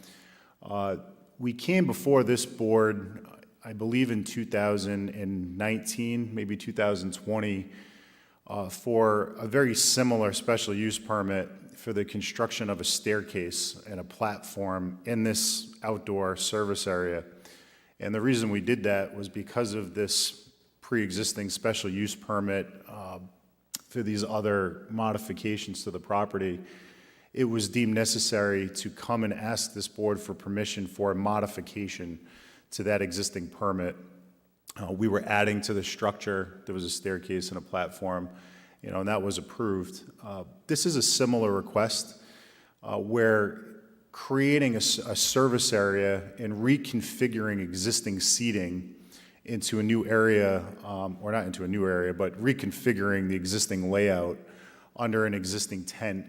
And part of the application proposes the construction of this service bar. During COVID, my client was required to comply with state regulations as to seat distances and where things could be. And I think on this plan, you can actually see in the top right, it says COVID-related improvements. He was required to put things in certain places because of that, the COVID regulations, and we got a permit from the town to do that. But I want to stress that the tables that are there now and the fact that there was a liquor service area outside pre-exists that COVID area permit. Everything that's there now predates all of that and has been on this property since its inception, or at least since my clients owned it. So I think some of the misconception I noticed in those objection letters was that this is a new service area, it's going to create a lot of traffic, there's a bunch of new seats, and that's not the case. There's 92 seats now. There's going to be 92 seats after. There's 23 tables there now. There's going to be 23 tables thereafter. So we haven't asked for parking relief because we don't need it. We're not expanding the capacity. We're not expanding the seating. This is really just a reconfiguration of what's already there. The table configuration is going to be different, and this service area is going to be in a different location. So I just wanted to point that out. I think that that's an important distinction. But we have this legal technicality here where it's a lawful non-conforming use, but it's conforming. It's a use allowed by special use permit. And we've got a prior special use permit for other modifications. So we're simply here to modify the existing layout, but it's also an opportunity to define the service area and the seating and have a plan that's on record that's really just there by grandfathered status now. And I think that's important, and it'll help moving forward to know what the use is and it's established, and there'll be a plan. So there's two exhibits that were incorporated in our application. One's marked Exhibit A and one's marked Exhibit B. And that defines what exists there now and what is, so Exhibit B that's on the screen, that's what's being proposed in the seating layout. And you see the outside service bar that is being proposed in that location. The cooler you see to the right is the cooler and the staircase that was part of our most recent application, just for point of reference. That's already there. So the only thing on this plan that's being proposed is just the layout of the seating, the configuration and how many seats per table, and the outdoor service bar location. That's it. There's nothing else being proposed. If you look at Exhibit A, that's what exists there today, and I think the last page of our application actually has a photo of what exists under the tent. So you can see some of the tables seat more people now. Some are bigger, some are smaller. There's a service area to the left. That has all been in existence for many, many years. My client is simply proposing consistent tables, all of the same size, but the amount of seats that are there now and that will be there after is exactly the same. There's no expansion. So I hope I didn't confuse the matter. I think that's an important distinction, again, that this is already lawfully existing, but because of the modification, we believe it's necessary to reflect an amended special use permit and have this floor plan submitted as part of it. I think at this time I'd like Mr. Finnegan to come up. I'd like to ask him some questions in this regard, and it may provide some additional clarity, if I may. Just hang on, before you do, I wanted to just kind of summarize some of the letters that you're referring to, which I believe there were 8 total. But it seems like the common thread here is the fear of walking on the road and concerns of increasing traffic and seemingly unsafe conditions. Doesn't seem like anyone, everybody's talking about public safety and current hazards, which I'm sure the bar is, we're not here for that. We're not trying to reduce or expand at this point. No one, there was a couple mentions of septic load, but we're not increasing capacity, so the septic is the septic. There's no change. Increase in delivery trucks. Do you expect an increase in any delivery trucks? I don't believe so. No, it's the same capacity. It's just a new service area. They shouldn't be parking on the road, in the middle of the road, which is suggested in one of the letters.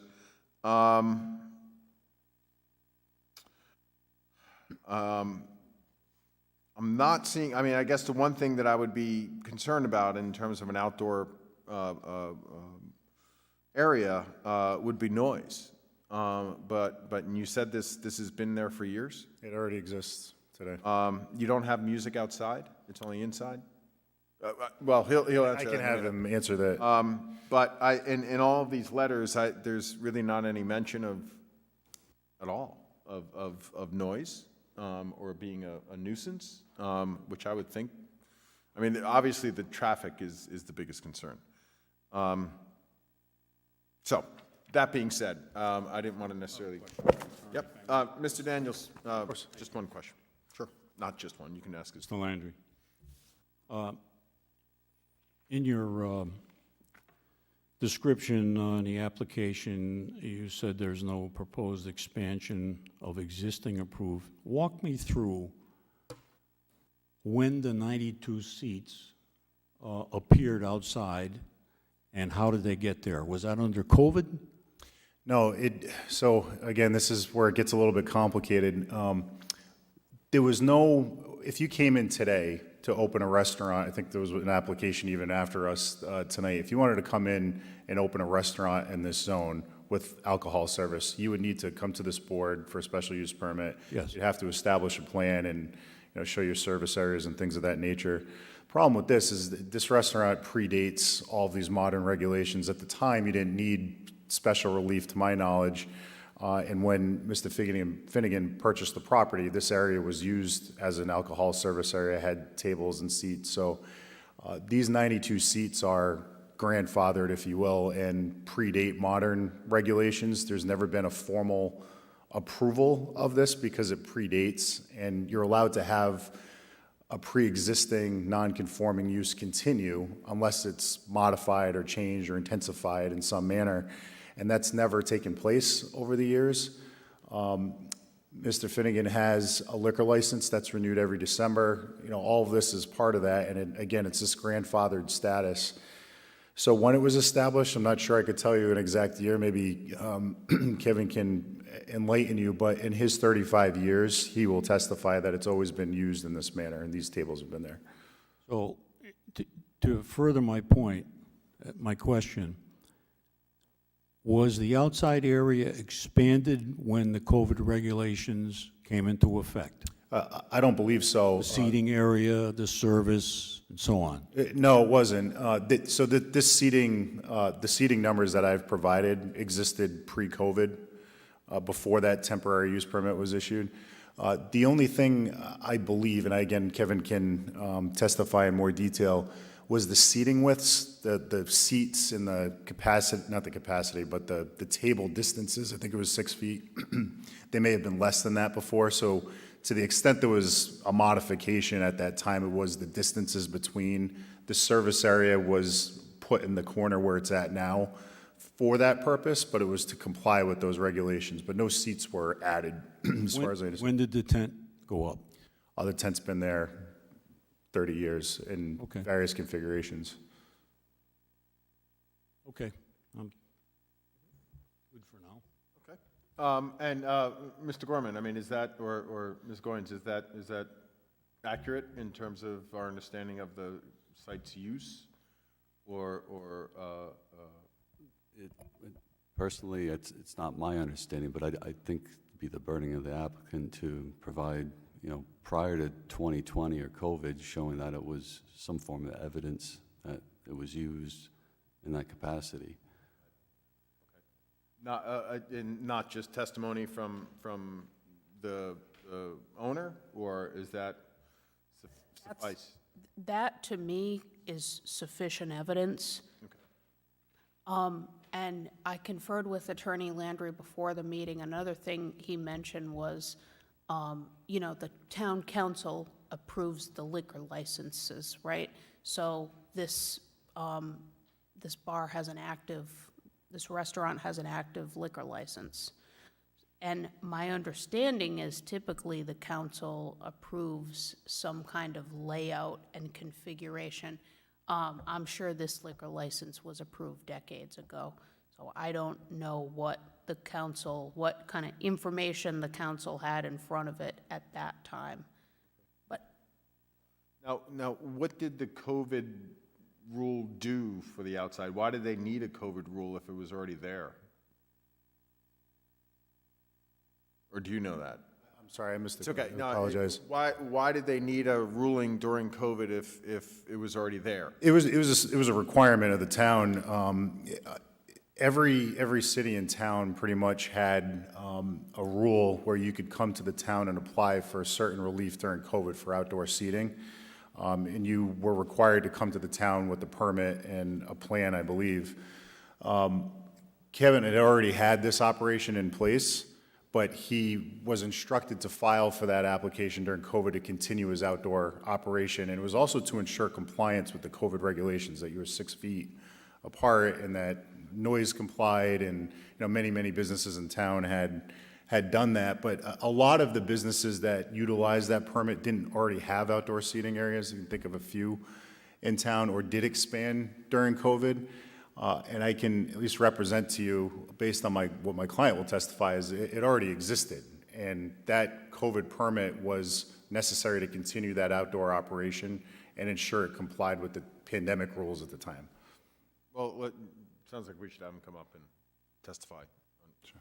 So, unless you guys have any more questions. Good for now.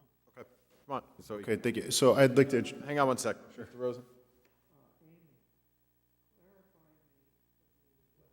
Mean to be grandfathered, oh, I didn't put that on, sorry. Yep. Amy, clarify what it means to be grandfathered in and why somebody can come before this board after the ordinance has been placed in and request some sort of a change. Yep. State law allows pre-existing legal non-conforming uses to continue in existence. So at some point, the town adopted a provision of the zoning ordinance that made restaurants with alcohol a use permitted by special use permit in this zone. And when that provision of the ordinance was adopted, the existing Ocean Mist, which was a restaurant with alcohol service, became a pre-existing non-conforming use because they had never received a special use permit, because apparently at the time it wasn't required. So that restaurant continued in existence as a pre-existing legal non-conforming use. Any expansion of a pre-existing legal non-conforming use requires a special use permit, which is why I think it may have been in 2021 when they came in for the staircase, the board approved a special use permit for the property. So I'm not quite sure, because I haven't reviewed it extensively, if that means this is now a use permitted by special use permit. I'm going to say it is, but the rule is the same for either uses permitted by special use permit or legal non-conforming uses. Any expansion requires a new special use permit from the board. So that's why they're here. They're calling it an expansion, but I think the testimony, the argument of counsel is it's not really an expansion because they're not asking to expand the existing use in any way. I think what they're asking for is for this board to bless the existing and propose new configuration of the property and the tables. And what is our approval from 2020? How does that impinge upon this? I remember that. I thought it was indoors. I The don't, expansion took place. I can clarify if it helps. go ahead. So there were two prior applications. One I was involved with, so I think it was 21. My client needed to get access to a second floor office space above the bar inside the structure. And I believe there was a trap door that was the only access to that office space at the time. So what he did was, or what we did was we applied to construct a staircase on the exterior in this outdoor area that we're talking about with a platform and also install an outdoor cooler. That was technically an expansion, if you will, even though it was just a staircase and a platform. It was considered an expansion of a special use permit, and we had your blessing that evening.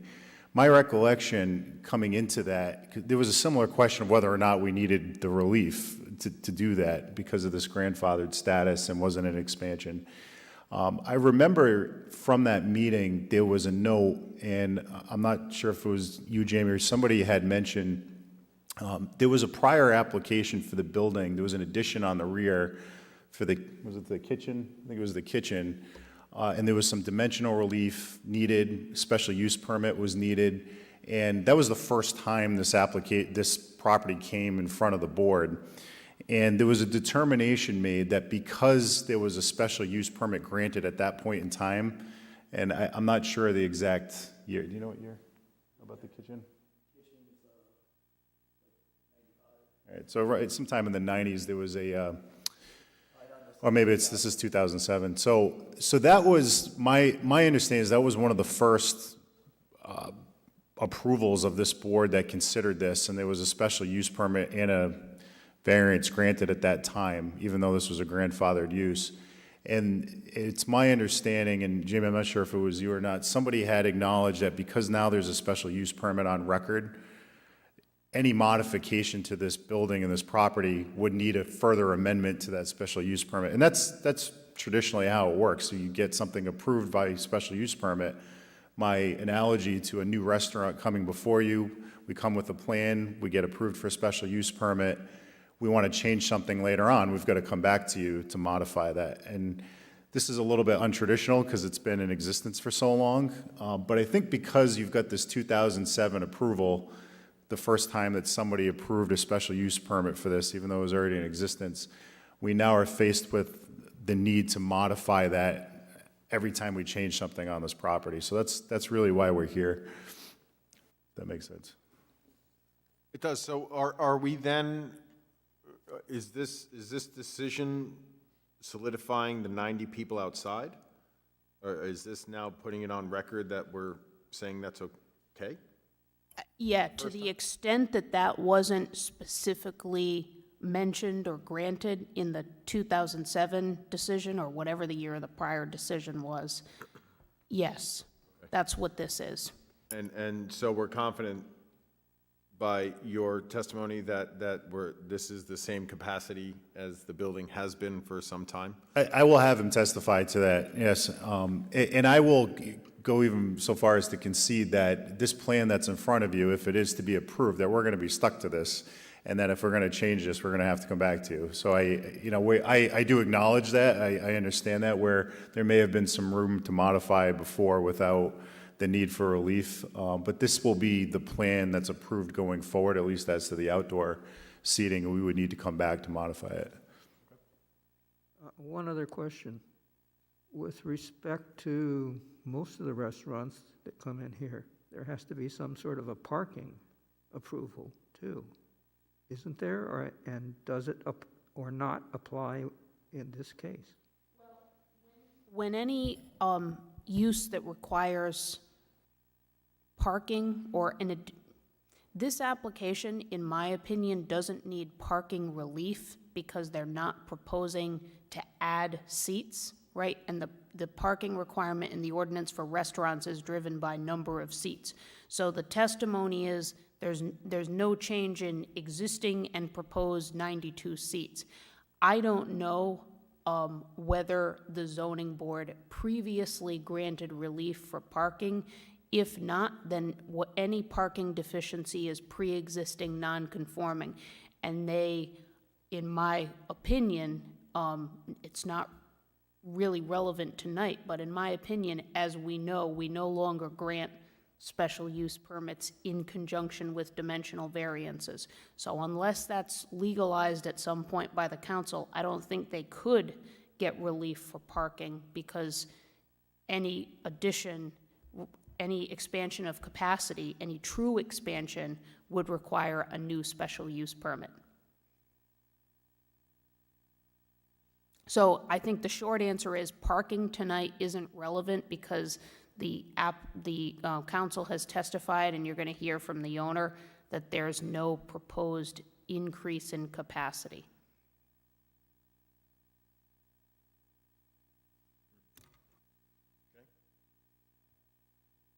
Just to add to that was a similar question that came up with the staircase proposal was, you know, if this is a parking area, is there going to be a reduction in parking because of this staircase and this platform? And we had testimony on the record that night, almost the same conversation, is that area has never had customer parking. It's never been used for that. It's always had a tent or some function or some variation of use in that area for the restaurant. It's never been used for customer parking. What my client will testify, though, too, he owns most of the buildings around this, and he has provided employee parking off-site on one of his other properties. So I agree there is no expansion here, so there's no need for relief because it's pre-existing, non-conforming. I'm not aware of any decision of the town that says this is how much parking you have. Again, it goes more to this grandfathered status. That issue's never come up because we've never expanded. So anyway, it may help if he testifies, it may answer some additional questions you might have. Absolutely. Okay. Board members, any other questions? Mr. Landry? Okay, thank you. I'd ask Kevin Finnegan. Kevin, if you could just state your name. Yep, Kevin Finnegan, Finnegan. You swear to tell the whole truth and nothing but the truth? Yep, I do. That's my knowledge. Ed, Mr. Finnegan. All right, Mr. Finnegan, are you the controlling member of Hang 10 LLC? Yes, I am. And that's the applicant, correct? Correct. How long have you owned the Ocean Mist? Since 1988. So roughly 35 years? 35 years. Okay. So you're familiar with the day-to-day operations? Correct. Okay. Do you oversee and monitor the liquor sales on the premises? Yes. Does the Ocean Mist have a valid liquor license issued by the town of South Kingstown? Yes, it does. Okay, and that's renewed every December? Correct. Okay. I'm going to ask you about the outdoor service area that we're talking about. Can you just describe the type of events and uses that area is used for over the years? Over the years, it's been, mused to the Ocean Mist race. People have been, standing out there or sitting out there or picnic tables out there. It's just gotten defined in the sense of pretty much the tables of either picnic table or not, like 90 people and 92 people. It's basically the same amount of seats and tables in service, like in some form or shape, since I can remember, so to speak, So that outdoor area has always been connected with the restaurant use, correct? Yeah, if you're familiar with the Ocean Mist, we move tables in and out inside, off the dance floor for dancing, and a band, and breakfast, the tables. So it's like a shuffleboard, constantly type of thing. The outdoor area, that's also used for a number of events throughout the year, correct? Correct. All kinds of events, correct. The October Mist is one of them. October Mist, yeah. Okay. Halloween, New Year's Eve. Is there currently a tent on the property? Correct, yes. Okay. Has there always been a tent on the property? Up and down, cleaning, windy storms, hurricane, yes, always, but we do take it down and put it up. Since you've owned the property? Correct. Are there tables currently under that tent? Yes, Are there tables also outside of the tent? yes, Okay, and this is all in the outdoor area that we're talking about, right? correct. Okay. This picture that's up on the screen here, is that the existing configuration? Correct, And that's the tent you're referring to? correct. Okay. And just for purposes of the record, this is a photo of the outdoor seating area that was attached to the applicant's application. Correct. Do you know how large the outdoor service area is approximately? Building to 50 by 50. How many tables are currently there? Tables would be 23 or 4, and seating's like 90, 92. Okay, so there are roughly 92 seats Correct, and 23 tables? correct, Okay. Do you serve food in the outdoor space? correct. Have you Yes. always served food in the outdoor Yes. space? Do you serve alcohol in the outdoor space? Yes. Have you always served alcohol there? Yes. How long have you been serving food and alcohol in that area? You know, as long as I can remember. You were doing that prior to the COVID pandemic, correct? Correct. Okay. Can you just describe generally how that service is conducted outside? Is it waitress service, or how does it work? Depending, it mirrors the inside. You can get a drink inside and walk outside, or get a drink outside and walk inside. And there's a service area outside, correct? Correct. And that's been the case since you've been operating the business? Some shape or form, correct.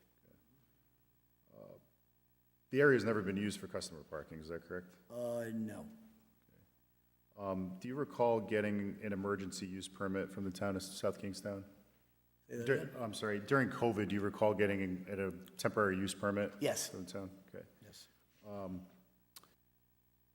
Do you recall, like, how that came about? Were you required to get that? It was like a whirlwind. It was speeding up, more like, where is the table? You know, I never had it, like, say, where's the picnic table, or where is, you know, the things used to move around all the time throughout my life. And so I think because of the 12 feet, it's like, all right, it's got to be there, there, there, and there. So that's kind of how this distinct thing and putting it on paper, you know, came about. Okay, but the tables and the seats were there prior to that COVID permit? Correct. Okay, and that was prior to COVID happening? Correct. Okay. And there's always been some type of bar out there, correct? Correct. Has the Ocean Mist ever gotten cited or received a complaint about this outdoor service area? No. Is that service area critical to your business operation? Absolutely. All right, I'm just going to show you what was marked as Exhibit A in the application. And that's the outdoor seating plan that I referenced earlier for the board. Do you recognize that seating plan? Yes. Okay. Is that the existing configuration? Yes. Okay, and that's consistent with the photo that we saw as part of your application? Yes. Okay. I'm just going to have you take a look at Exhibit B that was submitted as part of your application. Does this accurately represent what your proposed layout will be? Yep. Okay. And is that proposed layout on Exhibit B include 92 seats? Yes. Does it include 23 tables? Yes. And that's the same that exists now currently? Correct. Okay, so there's no expansion proposed, correct? No. Okay. Can you tell me how big that outdoor service bar is proposed to be? The inside of the bar? It's, I can't read that right there. It's right there. 15 by 30, is that correct? Correct. Yeah, it's 15 by 30.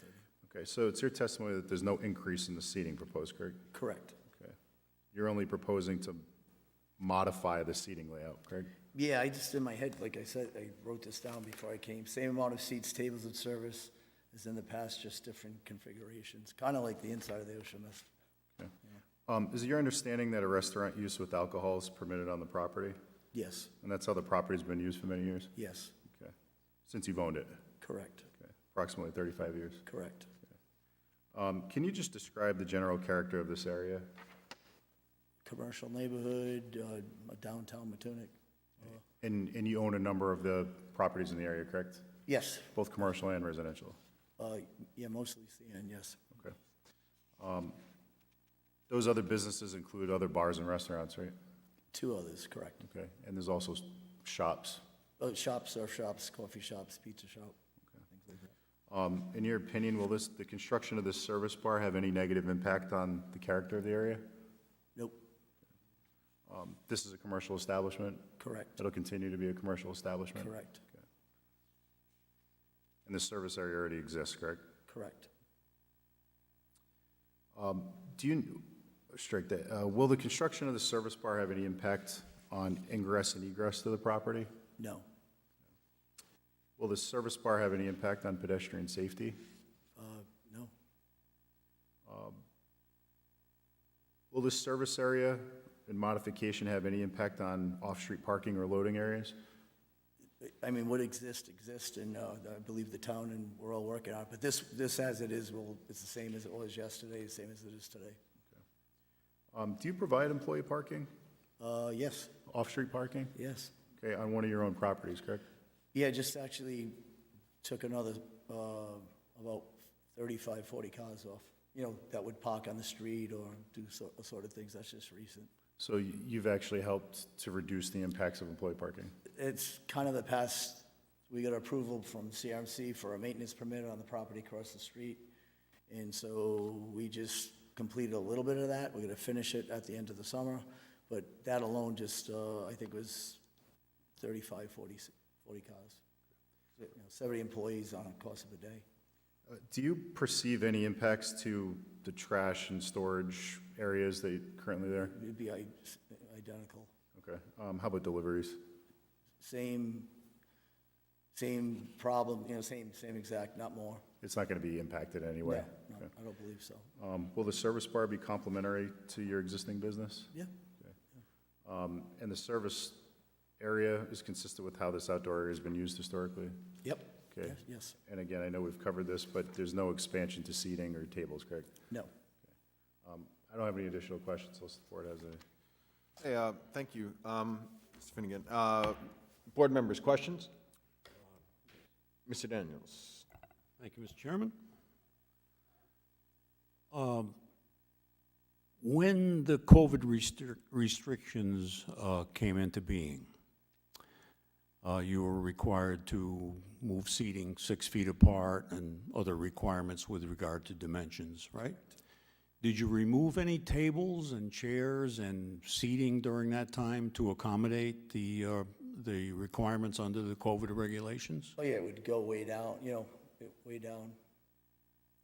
And when the COVID regulations expired, you moved those tables back in? I think we went from 12 feet apart to 8 feet apart to, I could be wrong on those specific numbers, but we just went back to, to normal. So why wouldn't the board consider that an expansion, Mr. Landry? Well, I don't think he's talking about the amount of seats. I think he means the distances between the tables. No, he just testified that he did remove tables and seats from the area to comply. No. You just had to spread, that's why we spread them out. We had them on, we spread them out and moved them.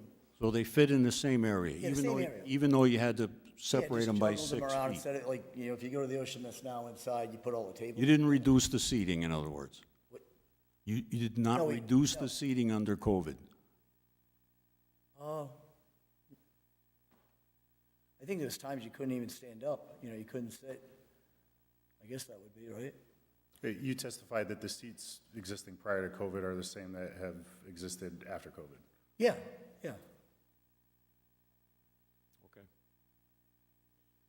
So, and was the 92 or 90 seats existing prior to COVID? Like, is that something, like, when did that pop up? Like, when did this 90-person number kick in? Are you aware of? It's just been specific, I guess there is a gray area. It's always been, it's like the Muse is a bunch of people out there, like inside, and, we move the tables around. So were you, you're not sure of its origin? Like, if it was like the fire marshal said you're allowed 250, and you said, okay, we're going to stick 90 outside, and we're going to have 100. Fire code wise, I don't think, like on the deck of the Ocean Mist, I don't think there's a technical fire code law, and outside, I don't think there is either. Right. But were you using some numbers to sort of come up? Yeah, the tables, the picnic tables that we've always had, it's like came out to like 92. So the numbers, was that 92 first presented kind of in the COVID? Like, was that the first time you actually put it on paper and had the town kind of see that there's 90 people out there? I think more restaurants would, and I think the station fire inside, and outside the station fire, I think it started in the station fire era. I'm just trying to think, like, was there a submission at some point that sort of put it into, or is this like really the first time we're seeing how many are outside? Like, it just, so. Mr. Chairman, I would note that on the temporary use permit, they identified as 92 as the exterior seating. So at least from that point, it's been 92. You're saying it's staying at 92. So as far as we know, there wasn't anything preceding that. So we can't say like it used to be 60 and now it's 90. There's nothing. We have no records. No. So we're taking it on your word of the history of the place, which is fine. Okay. That makes sense. I don't know if I was clarifying what you, I think I was clarifying more of what I was thinking. But I don't know if you're trying to figure out the origin of this and to know if it is sort of an expansion at any point. That's where I'm trying to reconcile whether it's an expansion from the COVID, when COVID went in, and you had to spread out tables and so on. It makes sense that in the same area, you would have to reduce the number of tables and seats. It just makes common sense to me, but the testimony doesn't quite support that. And then after, when COVID went off, and you add the seats back, is that an expansion? That becomes my question, I guess. So before or at COVID, you just kind of filled the same area. There was no service area, so you were serving from inside out. Now, there was always some facsimile of like in the Ocean Mist, it moved, it's very fluid in there. It's not like the Muse, you go to the Muse, those seats are in those spots. Right, but the bar, like the serving bar, area. We had the back of a boat service bar, for a while that people liked, and there's all different bars, and COVID, we put them all together. But it certainly wasn't 15 feet by 30 feet. Because it seems like now you're taking up a third or a quarter of that space with a service bar, as opposed to the COVID plan, which you didn't have that on this plan. The Exhibit A did not have space being taken up by a service area, I guess is my point. So on the Exhibit A, the existing service area is to the left of the main dining tent. Is it? Oh, the 10.5 by 20. So you are making a bigger service area that is squeezing the table, is pushing the tables closer together in theory. It's a table, whether they sit at the bar or a table, it still comes out to the same number. Yeah, that's what I'm saying. It's basically like you're filling the area with a little bit more service area than previous. So it looks like. It's pretty close, pretty close, but yeah. Yep. Okay. I don't know if I'm helping. All right. Mr. Dan, any other questions relative to that? Not at the moment. Not at the moment, okay. Ms. Hicks, any questions relative to this? Mr. Rosen? Just one clarification. Before COVID, you had 92 seats. Same. And then it changed and you got to COVID. It what? It changed when you passed COVID, got to COVID. So during COVID, you still had 92 seats. Correct. Because you have the ocean, yeah, correct. And now you're coming to us and asking for just 92 seats again. Correct. Okay. Do people stand around? Are there more people in there than 92? In breakfast, you sit down, like at the Ocean Mist, which you come in at night, everybody's standing. So there is, it kind of similar, yeah. Everybody's sitting down, or it's always about the same number. The doormen keep you click in, you click out, you kind of do that stuff. I don't know if you're familiar with that. So it's always the same. It's always 92? Well, you know, people go, actually, it's less than 92, you know, because like breakfast, they're sitting, and that's more, you know, you can count that. But usually, the bulk of the standing's inside. And so people don't go out and stand on the street outside because there's too many people inside? That never happens. We have a fire code, so the fire code we stick to. You know, the guy at the front door, the complete door, that's why there's a line on, say, Saturdays. College kids discovered this 2 years ago, and there's a line. It used to be Tuesday nights, now it's Saturday afternoon. So we stop them from coming in the property itself. one of the letters that came in showed a picture of a whole bunch of people standing on the street, and cars on both sides of the street. And they said it's because there's too many people in Ocean Mist. No, there's not fire code. You can, you know, I got a great record. No, not, there's just too many people trying to get in there. On Saturday afternoon, correct. Yeah. So when we adjusted Tuesday nights, this happened to us years ago on Tuesday night, and we, you know, work with the police, they get them in line, they get them close to the cars, they get them inside the car. During the seawall construction, you know, that's kind of makes it tighter there, or after the seawall construction makes it tighter. So we're adjusting to that right now. So There's 2 more weeks of the college kids, they'll be going. And so we get back to normal for the summer, which is your typical Ocean Mist. And so we got our, you know, we talk to the police, keep them in line, put the yellow cones up, all that stuff. We've got a good safety record for lines outside the Ocean Mist. Okay, thank you. Okay. Any other questions, board members? No.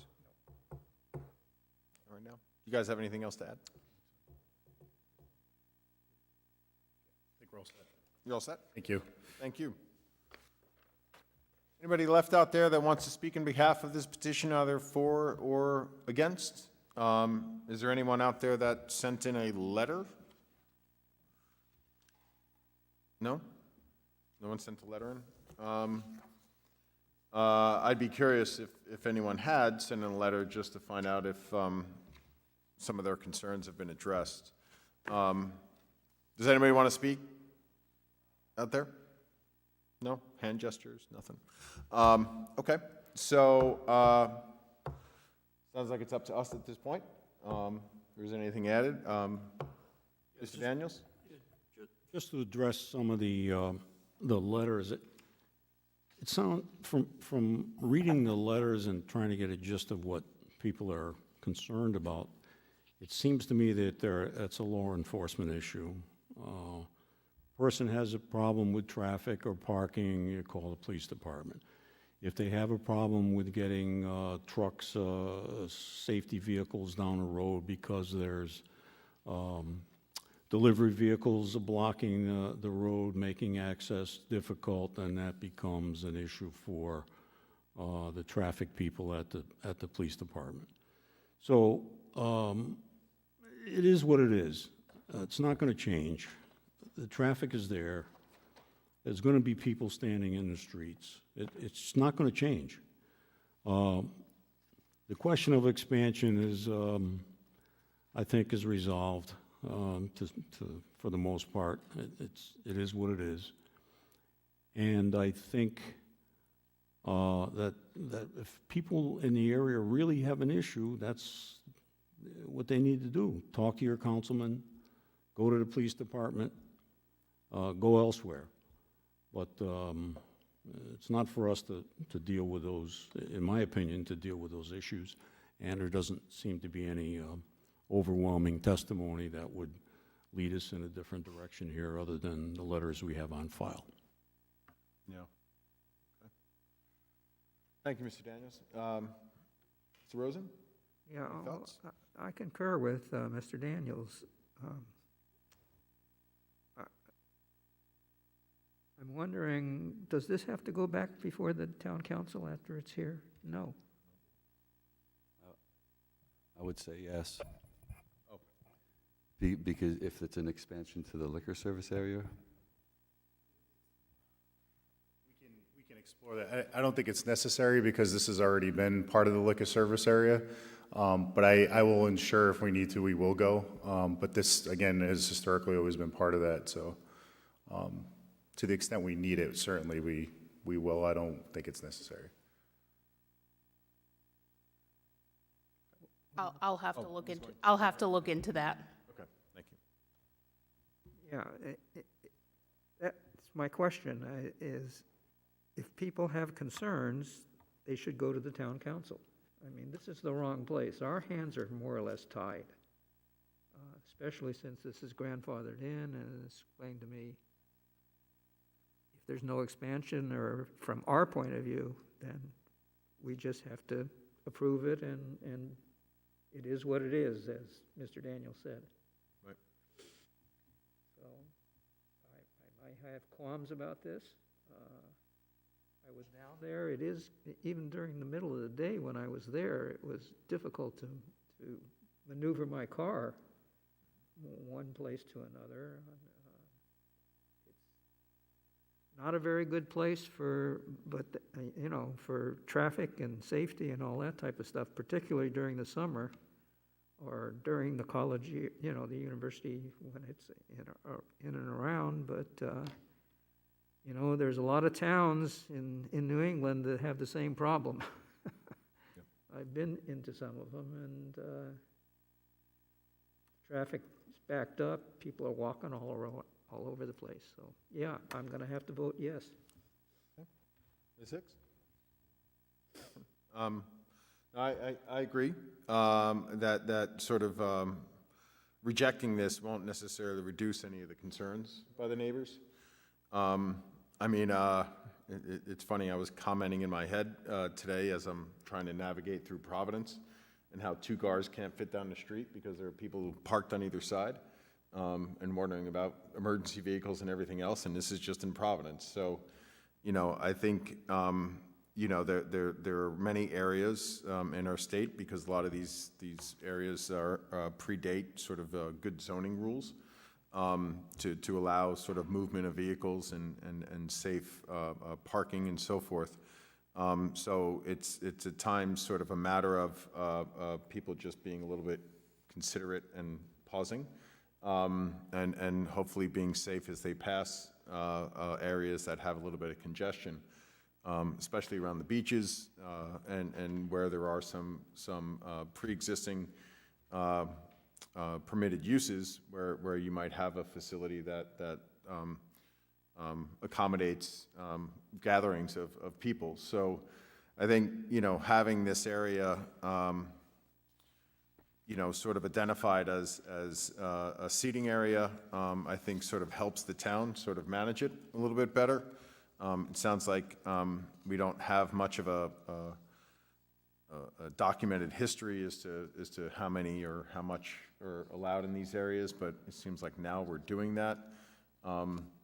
But it's not as if we would want to reduce it, because it's certainly not showing that its current configuration is bad. And I also agree that if the neighbors do have concerns, that they should address them, to the town council when the liquor license is coming up, but also just continue to have conversations and being a good neighbor to the business, and bringing it up, because I know there are multiple businesses that are equally, successful, that have crowd control issues, that there are neighbors that don't appreciate sort of their presence, but the community obviously likes them because we keep going to them, creating these crowds. So, I tend to agree with my colleagues that this isn't really a particular concern, because we're not really changing anything. So, with that, is there anyone that wants to make a motion, or you want me to make it since I said I would? Why don't you? Okay. Unless there's anyone out there that wants to speak on behalf of this one more time, Mr. Gorman? I would just note, based on the testimony of the owner, that's the only evidence we have that this was used with 92 seats. That's the sole evidence. Yep. Is that, unless we need time to determine if there is other, anything else that might be out there? I mean, is it relevant for us to dig? I think it's up to the board as to whether the owner's testimony is credible and sufficient. That's a determination for the board to make. I mean, it seemed as if he was suggesting that they're not importing more tables, that this is a matter of a table shuffle that they've done in the facility. I think, you know, I don't know how we can, I mean, with a short of, I mean, is there a way for us to verify any of it in terms of what a capacity could be or should be or is if we don't have something to go off of?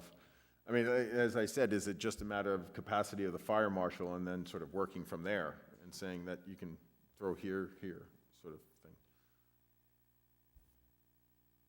Well, it sounds like they're not moving seats from indoors to outdoors. It's that they've always been there, I believe. I mean, I think if there's any question in the board's mind that for whatever reason the testimony isn't either credible or sufficient, then I think digging a little deeper is warranted. But if you're satisfied by the owner's testimony that it's 92 now and it will remain 92, I'm not sure there's a need to dig deeper. I But mean, it's up to you. we really need just a preponderance of evidence, do we not? Correct. Not conclusive, Correct. extensive evidence? Okay. I think there's a preponderance there based on. Okay, great. Based on a testimony. I hope to remember to say that. Okay, so unless there's anyone out there, I'll make a motion to approve the petition of Hang 10 LLC of 8895 Matunic Beach Road of Wakefield, Rhode Island, 02879, for a special use permit. They are seeking to amend their existing special use permit for the expansion of the liquor service area associated with the restaurant with alcohol. This area, as depicted by the attorney, Mr. Landry, and discussed by Mr. Finnegan, the owner, that this area is on the east of the building, and it has consisted of 90 or 92 seats for some time. For the past 20 or 30 years, there's always been a tent out there. But the first time this board or the town has seen sort of a number on this area has been with the COVID provisions of the special use of, or the special conditions that allowed the exterior seating. But this is more or less taking this area that's been there for some time and defining it with the site plan that was submitted with the application, where they are depicting on Exhibit B, a outdoor service bar with surrounding tables. Again, this is not expanding the amount of people that are allowed in this area, but more or less defining the area as an outdoor area that is serving alcohol. This is not by any means going to change anything in the area. But this is a special use permit, and we did hear of about 8 or 9 oppositions to this request from the surrounding area of various owners that had concerns about the a number of people that were there, and their thought was that this was an expansion of the amount of people allowed there, but in fact it is not. So the concerns that this is going to create more of a traffic hazard weren't necessarily valid, because this is maintaining the amount of people that are going to be there. There was no one here that spoke in support. The materials that were entered, I did read into the record at the beginning of the meeting, and that we find that the special use is specifically authorized by this ordinance, because this area was previously identified as a part of the COVID special regulations where this area was seen as an outdoor serving area. And also previous to that, for the past 30 years, it was a pre-existing, prior to our zoning regulations, that this area has been used. And it was based on the owner's testimony that this area had about 90 seats or so. And we feel that there is that preponderance of evidence that suggests that this area is not a newer used area, that this is an area that's been used for some time. We find that the special use does meet all of the criteria set forth in the subsection of this ordinance authorizing special use. Because again, this is not changing the intensity of the property, nor is it going to sort of affect how the site is used.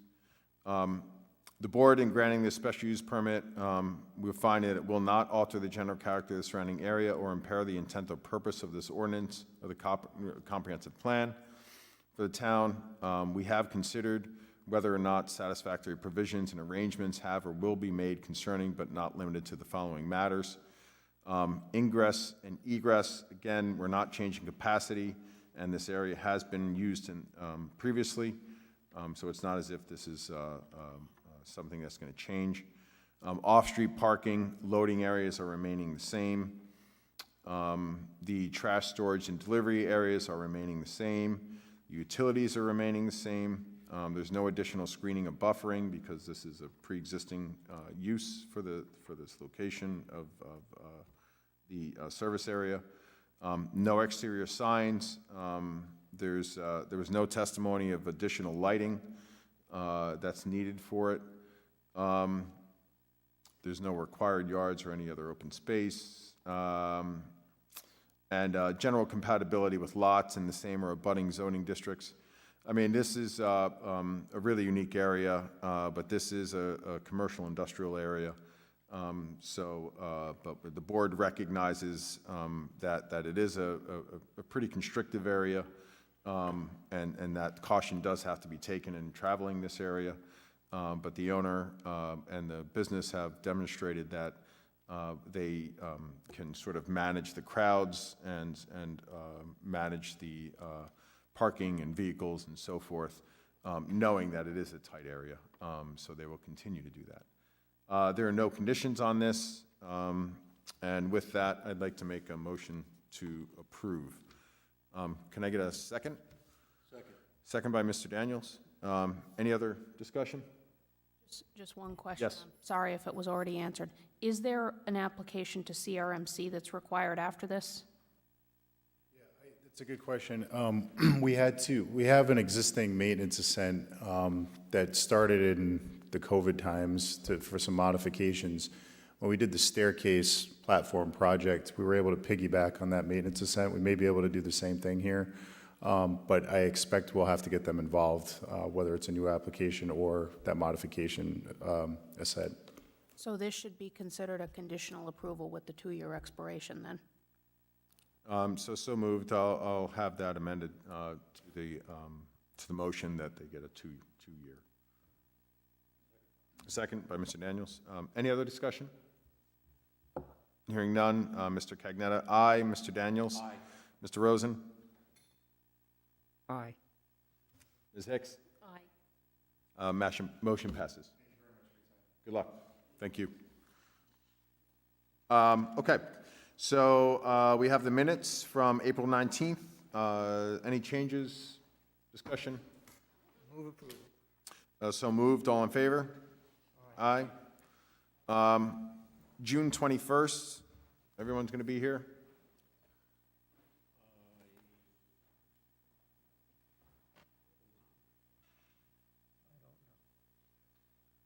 I know July I might not be here.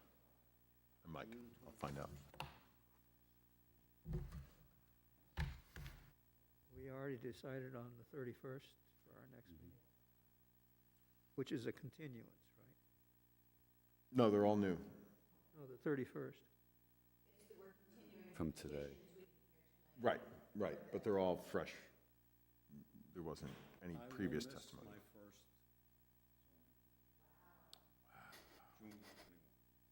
June 2003, mark it down. Right, 253. Point against Mr. Daniels. Say no one's keeping score, but someone is. I won't tell you about the meetings that I just didn't go to years ago. That was, yeah, that still wears on me that I did that. Yeah. Is that what that is? So, Nobody reports it to the council. okay. So we know that. So discussion on amendments to the zoning bylaws. We've already voted on these, but this is going to be a revote because in discussing the amendments, and just to refresh your recollection, the amendments are, one, add to the rules of procedure a policy requirement that members who recuse leave the room for the duration of the matter, and two, just housekeeping revisions to reflect the 22 amendments to the general laws on quorum and, only 3 required for approval rather than the supermajority of 4. So we've already voted on that, but then when I went to make the changes in the document, I noticed that the rules of procedure themselves had a requirement that the board needs to advertise proposed rules. So the subject of the amendments was included in the legal notice. All we need to do now is vote again, and then I'll provide a revised as amended copy of the bylaws to members. So it's a matter of just me making a motion to approve the zoning board bylaws and rules of procedures? Approve revisions, yes, as previously approved and as stated by council. As previously approved and stated by council? Is that enough? Do I need a person by person, or we could just say all in favor? Consensus is fine. All in favor? Aye. Aye. Opposed? To the motion? Is there a second by Mr. Daniels? Okay, all right. Thank you. And that's it. Okay. All right. May 31, are we? May 31, yeah. You're out, right? Yeah, you're in. You always duck the tough ones, huh? I know. And you're going to. Motion to adjourn?